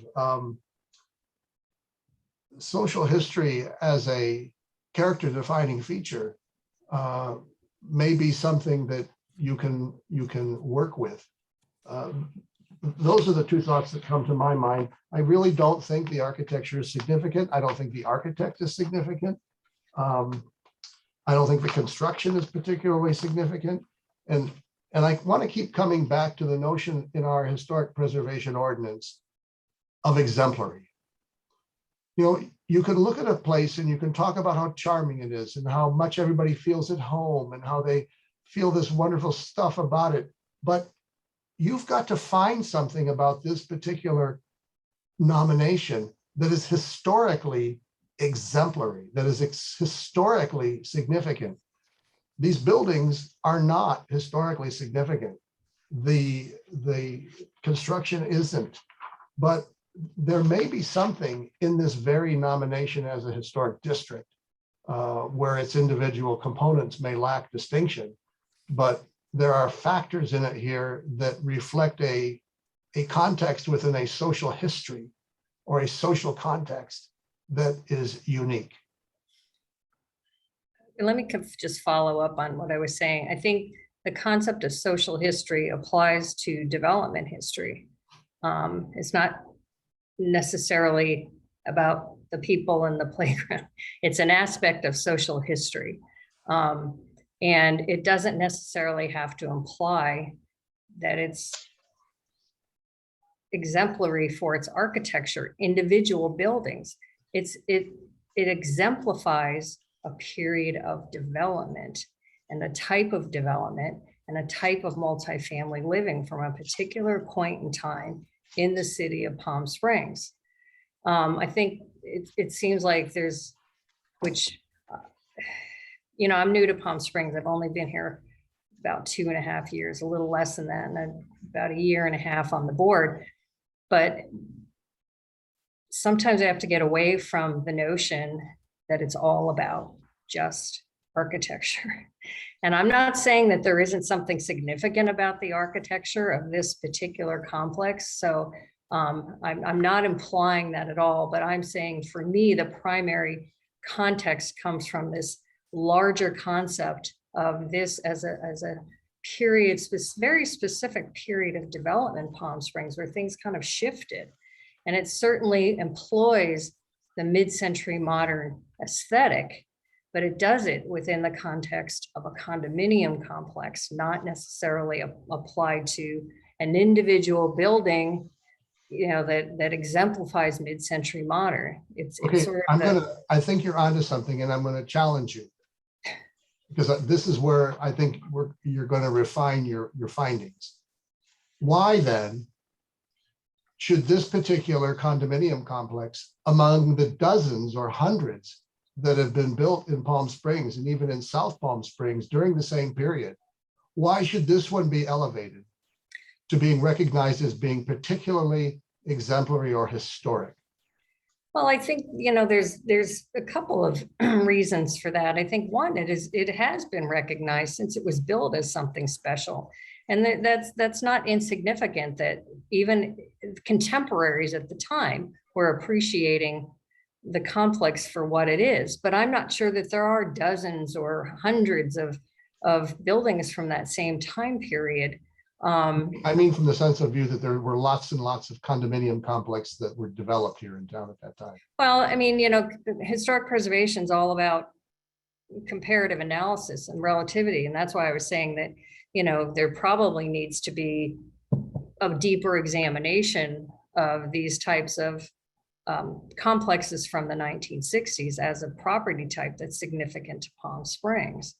But from just what I've read from the report and from Mr. Vaught, there were not hundreds referenced in his report. There was a handful, I think, from that period of the 1960s that really stand out. And I do think it is also unique in its application of the architectural style from the period. Again, my understanding is that there are none employing that, and whether some people may call it kitschy, but it's also unique in Palm Springs. I think it falls around, and part of the reason I'm poking at this to have you, and I'm working with all of you here, to articulate this more specifically, is I don't want tomorrow for all 52 other condominium complexes that were developed between 1959 and 1967 to come in and apply for an historic district nomination, because I don't think they qualify. I think that you have identified here is this notion of thematic architecture, the Disneyland factor. And Steve brought up Pompeii de las Palmas. He brought up the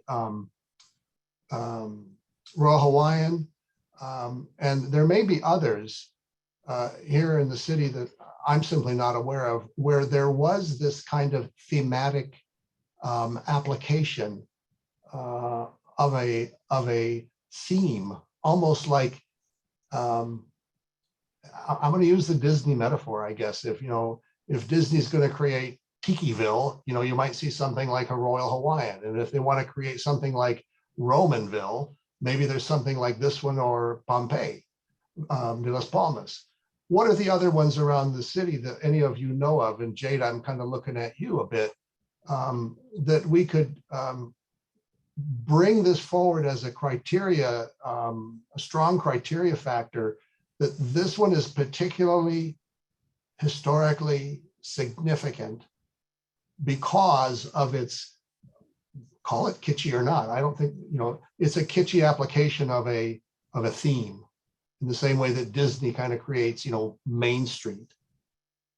What are your thoughts on this? Okay, well, I see where you're coming from, Mr. Lyon, and I don't disagree with you at all. And I'm so glad that you brought up criterion 6 about feeling, because I was going to mention that. And I think you hit the nail on the head there with that one for sure. The other criterion that I'm believing in here is setting, number 3. Just for the audience, if you go back to the Secretary of Interior standards, the 7 points are integrity of design, material, workmanship, location, setting, feeling, and or association. So in their staff report, they identified that location was definitely there, clearly, but somewhat dismissed the remaining 6. But I think we've established tonight, through all of our discussion and through the input by the community, that 3 and 6 coming into play, maybe coming into the picture. When you say, I'm sorry, I don't mean to interrupt you, but you're talking about integrity. And you need to be looking at the factors of criteria. So when you say number 3, are you talking about criteria number 3, which speaks to the notion of exemplifies a particular period? Is that what you're trying to build here? Yeah, I think I just got mixed up. Sorry, there's so much here. Like Member Hanson said, it's so hard to do this all, well, you know, when you're pressed to it, you know, without having some time and ability to really study it instead of being on camera and, you know, rushing to get through because it's almost time for dinner. So I think we've established that there's definitely, you know, well, it may not be historic because of, you know, the architect or the landowner or even the builder. It has become that way over a period of time. Has become what way? It has become historic in a social construct over a period of time. So which criteria are you building this on? I don't know, whichever one it makes the most sense. You know, what I'm encouraging you here is you guys are very close. And I think you've got something around criteria 6. I think you have something where you may need to really pare down perhaps those which are the true character defining features of this complex. It may not be that this whole complex is significant building by building. And that's a provocative direction that you may go. But you may be looking at this in the way that Member Huff or Chair Huff said, that you know, one of the character defining features of this historic district, of this proposed historic district, is that community building. And maybe another defining characteristic is that open space. And maybe some of the defining objects may be the Roman, the precast Roman columns and things. The thing that I caution you though on that is the concept of character defining features within or contributing features within a historic district still has to come back to the notion that these things are historically significant. Now, if the corner feature functions in the way that a garden apartment complex's open features function, then there's a contributing element to this historic district. Same thing with the area around the pool. Maybe that pool community building is a strong example of a unique blending of historical architectural artifacts or elements and mid-century. I think those things you can begin to build a recommendation here. I think it's going to be less clear, and what's going to be more difficult for this community, I think, is should you go that route, those are the character defining or contributing elements that make this historic district significant. Not the buildings and all that other stuff. To make it, okay, so what are the character defining features that distinguish this as historically significant? Okay, I see the bizarre combination in regard to architecture. There's combining, you know, that very simple, modern, plain architecture, you know, with those classic Greek columns, and especially in the clubhouse. And the view, the way it's sited with the mountain, you know, it's breathtaking and it gives you goosebumps because it is so bizarre.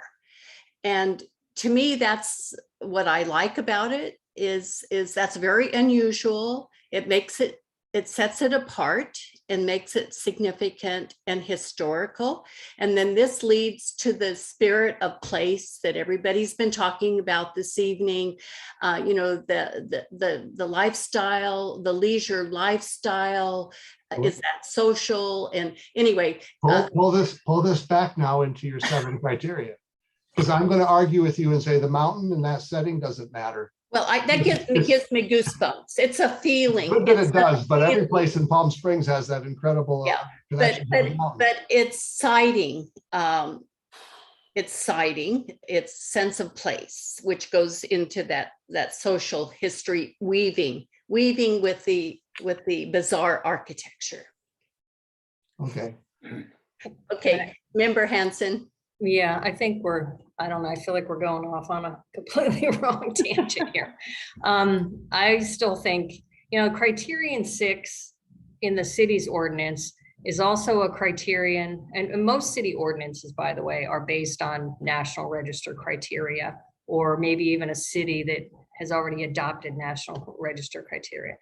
Palm Springs criteria are almost identical to those of Los Angeles. But criterion 6 is intended to apply to historic districts. That's simply what it is for the National Register. It's not picking something apart. It's just that you're looking at something, and typically you would say like a neighborhood of modest craftsman houses. Maybe each one of those houses is not individually significant, but as a collection of craftsman houses, that's how it's intended to be applied, but it's also applied to groupings. So criterion 6, absolutely, because that's sort of blanket criteria for a district, and criterion 3 for sure. But I would not at all recommend pulling this apart and picking out things that are and are not. I mean, clearly to me, it's a historic district and should be designated entirely. I think what we just need to do is really get down to, you know, what is this as a property type and what is the context? And I think, again, Mr. Vought's report, it's all in there. It's maybe not exactly expressed in the way. I don't even think maybe the garden apartment is not necessarily that far off. It's just, this is a variation of that concept perhaps.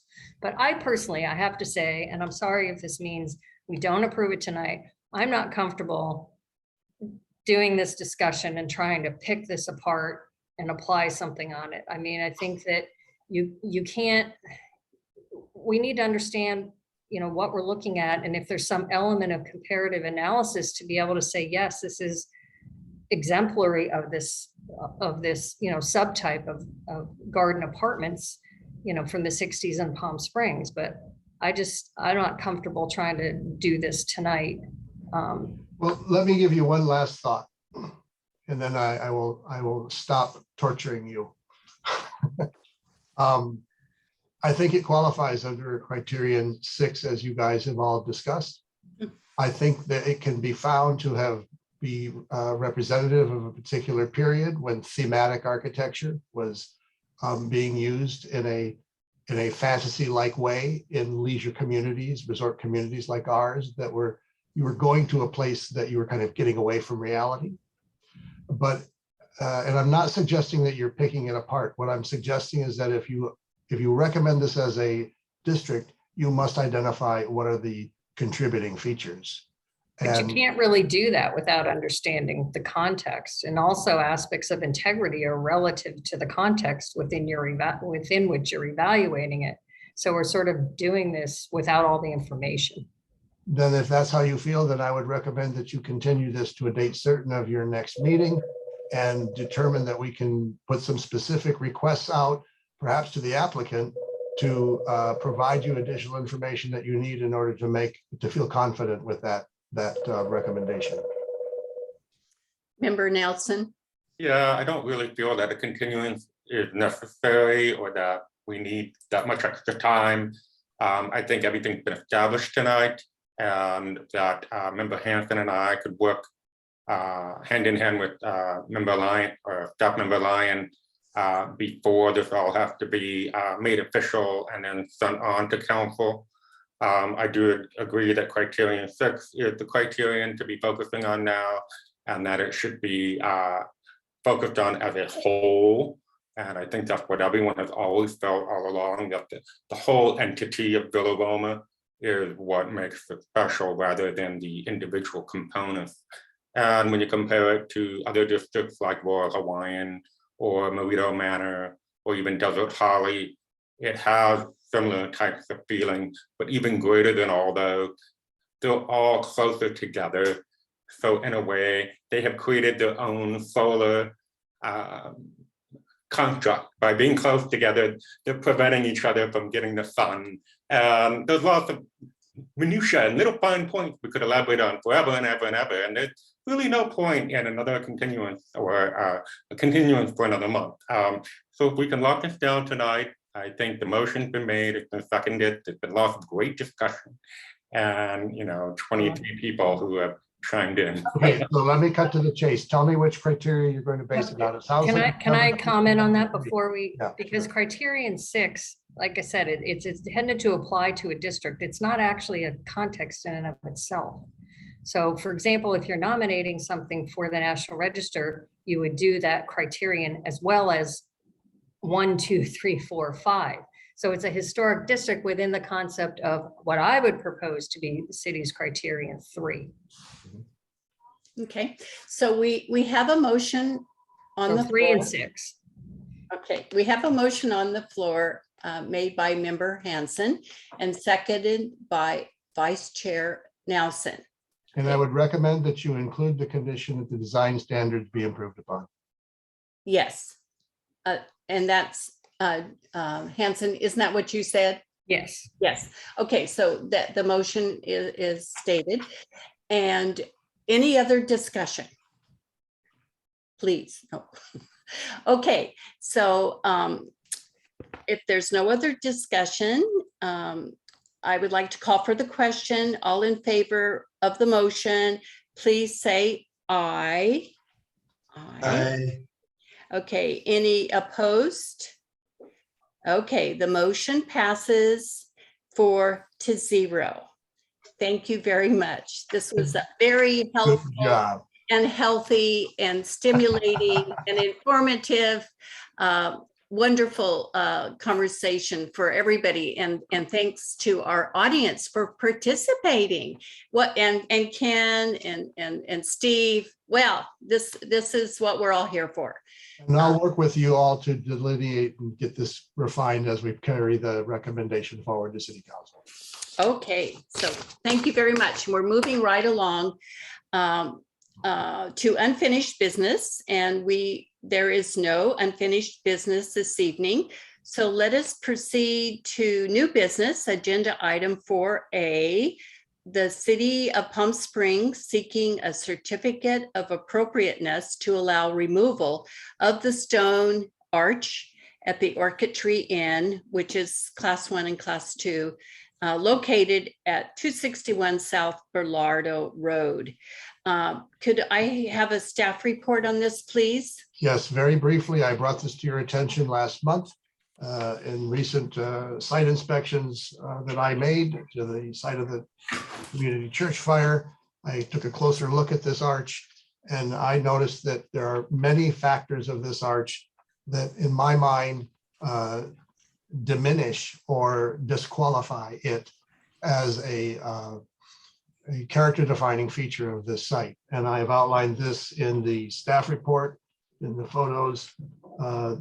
The way in which this item was brought into this particular nomination was done without a site visit. It was done without the actual making of findings. It was simply declared that it was. It was implied in the author's report that it was part of the only surviving factor of the 1915 bungalow that was burned on the site. But when you begin to look at this site carefully, you see that this stone arch is not from that period.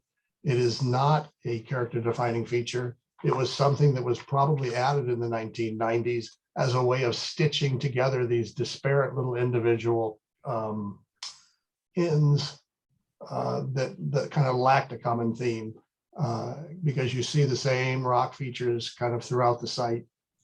I've noted that there's electrical conduit that's coming out of this wall that's integrally cast into them or worked into the mortar.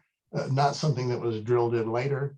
The arch lays over the top of a concrete block wall that is clearly not from the 1915 period. So what I'm recommending here is not that we remove the historic designation from this site. The really important character defining features that is left on the Orchid Tree Inn site is the bungalow court. And I'm not recommending that you remove the designation from this site whatsoever. I am recommending that you remove the arch, recognizing that it may have been erroneously included, that upon further investigation, it does not appear to be from that period of significance. Very good. Thank you for correcting this error. Does the board have any questions for staff? Any questions about that? Member Hanson? Yes, Mr. Lyon, I was just curious why you're recommending. I mean, is there some, is it part of the development for the site? I just, like, why is it in particular being recommended for removal? Well, I stumbled upon it. I stumbled upon it upon seeing the recent fire damage at the adjacent historic site. And I care, and I think it's extremely important that the integrity of our historic preservation program be maintained at the highest level possible. And when we start labeling things as being historic, that upon further analysis are clearly not, it damages the integrity of our whole historic preservation program. So this has nothing to do with the development that's proposed on this site. It is, I don't have any interest in how that goes at all. I am bringing this to your attention to correct what I feel is an important error in an earlier analysis, because I feel the integrity of our program is strengthened by fixing these errors.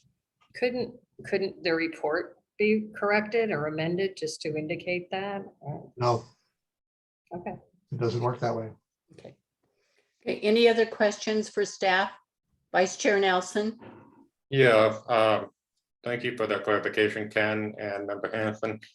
Just wanted to point out on page 9 of 10 on this report regarding the arch, the very last line. So this action, along with requiring the owner to clear all remaining site walls, vegetation, and combustible materials from the site under administrative order will improve the integrity of the remaining historic resources on the site and improve the appearance and reduce fire risk and other nuisance conditions. Is it really necessary to remove all remaining site walls? And I ask that because when we were on the site, I've actually been there on 2 different site visits. There is a pillar of this stone construction on the northern edge of the site that appeared much different than everything else. And it appeared to have perhaps some historic integrity because it looks different, it feels older, and it's reminiscent of some of those towers or pillars that you see around the Olaf Palmas neighborhood, and specifically at the entrance to Trino Road where it meets Palm Canyon Drive. So I'm just wondering if that could be excluded, that one, and maybe everything else could be part of this. I don't want to take down something that might end up being, from the 20s if we can help it. Well, let's put it this way, Jade. In the historic resources report on this entire property, none of those rock walls were identified as being from the period of significance or any part of the character defining features of this site. I am not persuaded that the rock walls that we see and the columns and the piers and other features on this site are anything more than a component part of the 1990s arch that were done to try to, quainten this thing up. And it represents almost a false sense of historicity. Okay. Any other questions? Okay, seeing no further questions, may I have a motion, please? Okay, motion, Miller. I'll move to approve the certificate of appropriateness, allowing removal of the stone arch. Okay, I have a motion by Miller, and may I have a second, please? Second. Second, okay, second by Member Hanson. Is Just there have any? one Yeah. quick question. Yeah. Member Miller, are you doing the recommendation that's in the staff report? In the conclusion section, yes. No, I'm questioning under recommendation. The recommendation is to approve the certificate of appropriateness, allowing removal of the arch, direct staff to correct the archival file, direct the HPO, building official, and code enforcement to work with the property owner to improve the site security and remove remaining nuisances. Yes, that would all be included in my motion. Wait. Okay, and do you agree, Member Hanson, in the second? Yes. Okay, thank you. Any other further discussion? Okay, seeing none, I call for the question. All in favor of the motion, please say aye. Aye. Aye. Any opposed? Okay, motion passes 4-0. Let's proceed to discussions item 5A. And our 5A is a brief report on the Preservation Matters Symposium. We made an extensive report last month of the success and attendance and participation. And we just continue with receiving comments and updating and compiling those comments for the next subcommittee.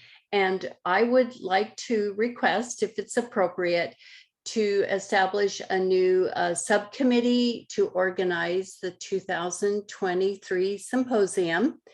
And 3 board members are permitted to serve on this subcommittee. And so do we have 3 board members present, or do I have any volunteers? May I ask a question? Yes. Mr. Huff?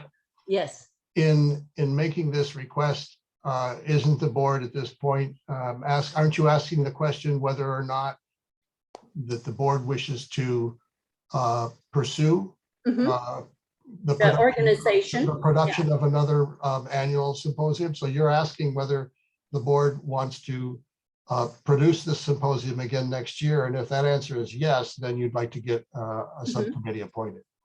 And then the subcommittee, they might decide it's too much work and don't want to do it. So, but it's good for the city. So first question is, would we like to proceed in organizing a 2023 symposium?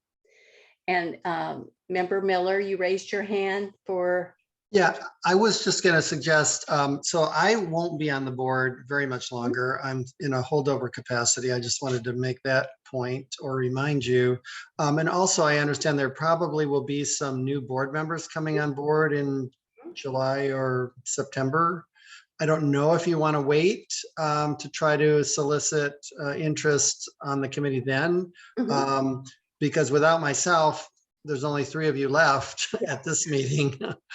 What I would like to suggest is because Vice Chair Nelson and Member Hanson worked so well on the last symposium, I would like to ask if you 2 would consider serving.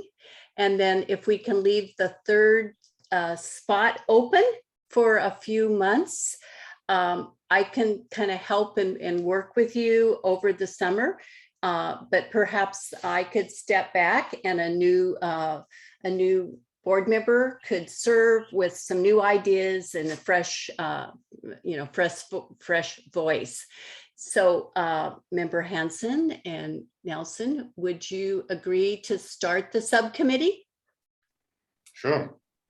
Okay, so why don't we, if this is correct, Mr. Lyon, the 3 of us will start the subcommittee, and then I would like to step out when we have or reconsider when we have new board members. Is that okay to do? I think that's excellent, and I'm very pleased to see the board being interested, because I think this is one of the most effective pieces of community outreach and education this board does. Yeah. Okay, so we'll get together with Hanson and Nelson, and I'll be in touch with you. Getting our first meeting, I would love it to be before the end of June or in July to get started, and then proceeding in the fall. So do you have any comments about that or any suggestions? You're good with that? Okay. Oops. Vice Chair Nelson. Yeah, just very briefly, looking forward to it and very excited to be working with Member Hanson, because I know she will bring a huge wealth of knowledge and contacts and other things that we haven't been fortunate to have in some of our previous years. So very exciting. Yes, new opportunities for new ideas and new voices and to grow and expand. So I'm looking forward to it also. So, okay, next is, that completes our agenda for today. So now, are there any comments from the board? Any board comments? Member Hanson, you want to unmute yourself? Sorry, I was just wondering if Mr. Lyon knows if we're going to return to in-person meetings anytime soon. We don't know. The council has returned to in-person meetings. There was some discussion at staff meeting today that we might go to some kind of a hybridized meeting type, but it will get that direction from the city council. Okay. Any other board member comments? Member Vice Chair Nelson. Thank you. Thank you. For Mr. Lyon, do you know if anyone else has been considered or appointed to fill Mr. Miller's pending vacancy? And also, what is the deadline for people who are interested in applying for the board? I don't know what the council has been doing in terms of appointments. And maybe Mr. Newell may know, but I do not know what's happening in that regard right now. Okay, thanks. Okay. Sorry. Hi, Commissioners. Newell, hi there. Good evening. Yeah, so just to add to what Mr. Lyon said, the City Council has been going through discussion on boards and commissions kind of as a larger conversation, and you may have been following some of that on their council meetings. So there's still kind of an ongoing conversation that the council is having in terms of board training, board makeup, and some of those discussions are still ongoing. For now, we anticipate that we're going to keep seats open until those final decisions are made from council. And we would just ask those who would otherwise be termed out to continue to serve if they're open to it until, or if there's a vacancy, if you're still filling that vacancy, to continue serving until those kind of final decisions are made. So it's still open at this point. Okay. All right. Does staff have any other comments this evening? David, did you have anything you wanted to offer? Yes, just one thing. You may have gotten an email, and maybe I probably should ask you if you got an email. I thought it went out, but if you didn't, please let me know or Ken know. But there was an invitation sent out, I believe within the past week or so, for a joint meeting with the City Council on June 21st, so 2 weeks from today. That would be an in-person meeting at the Convention Center with all boards and commissions that would be held with the council. It's a 5 p.m. dinner and then a 6 p.m. meeting. And at that meeting, it's really it's a time for each board to give a brief presentation on what they've worked on in the past year, and just kind of present that information to the council. And then, thank you. Really, thank you, Jenna, for all your work. So if you haven't gotten the email from the clerk's office, please let us know. I thought it went out to all boards and commissions, but maybe if if you haven't gotten it, please let us know, and we'll be sure you get a copy of that email and an opportunity to reserve your space. And Chair Huff, I think you have that PowerPoint presentation already put together from the symposium. Is that what they had in mind? I think it would be great. I think it really captures what the board's activities and accomplishments were this year. Okay, well, yeah, we have that beautiful PowerPoint put together, if we haven't deleted it. So, okay, sure, yes. And I did receive the invitation, and yes, thank you. Member Nelson? I just have one more quick comment. It would be wonderful if in his time, and I know if he's trying to catch up, if staff member Lyon could maybe just email the board members everything that the council has actually designated that we've sent them within the last year, just so we can update our own list, or maybe just send us the updated class 1 list, and then we'll. I'm going to refer you to the list that's online. Yes, it's pretty updated already. Great. But our presentation doesn't include everything. It's just highlights. Yeah, you and I can talk about that if you want to. Yeah, sure, will do. Okay, so any other staff comments? Any others? Very briefly, there was a mention earlier of a public comment of a house that had gone through a demolition. The facts that were presented by the member of the public were not totally correct. We have investigated that particular project, and I will be confirming the final action on that with the board and the city attorney. Very good. Thank you.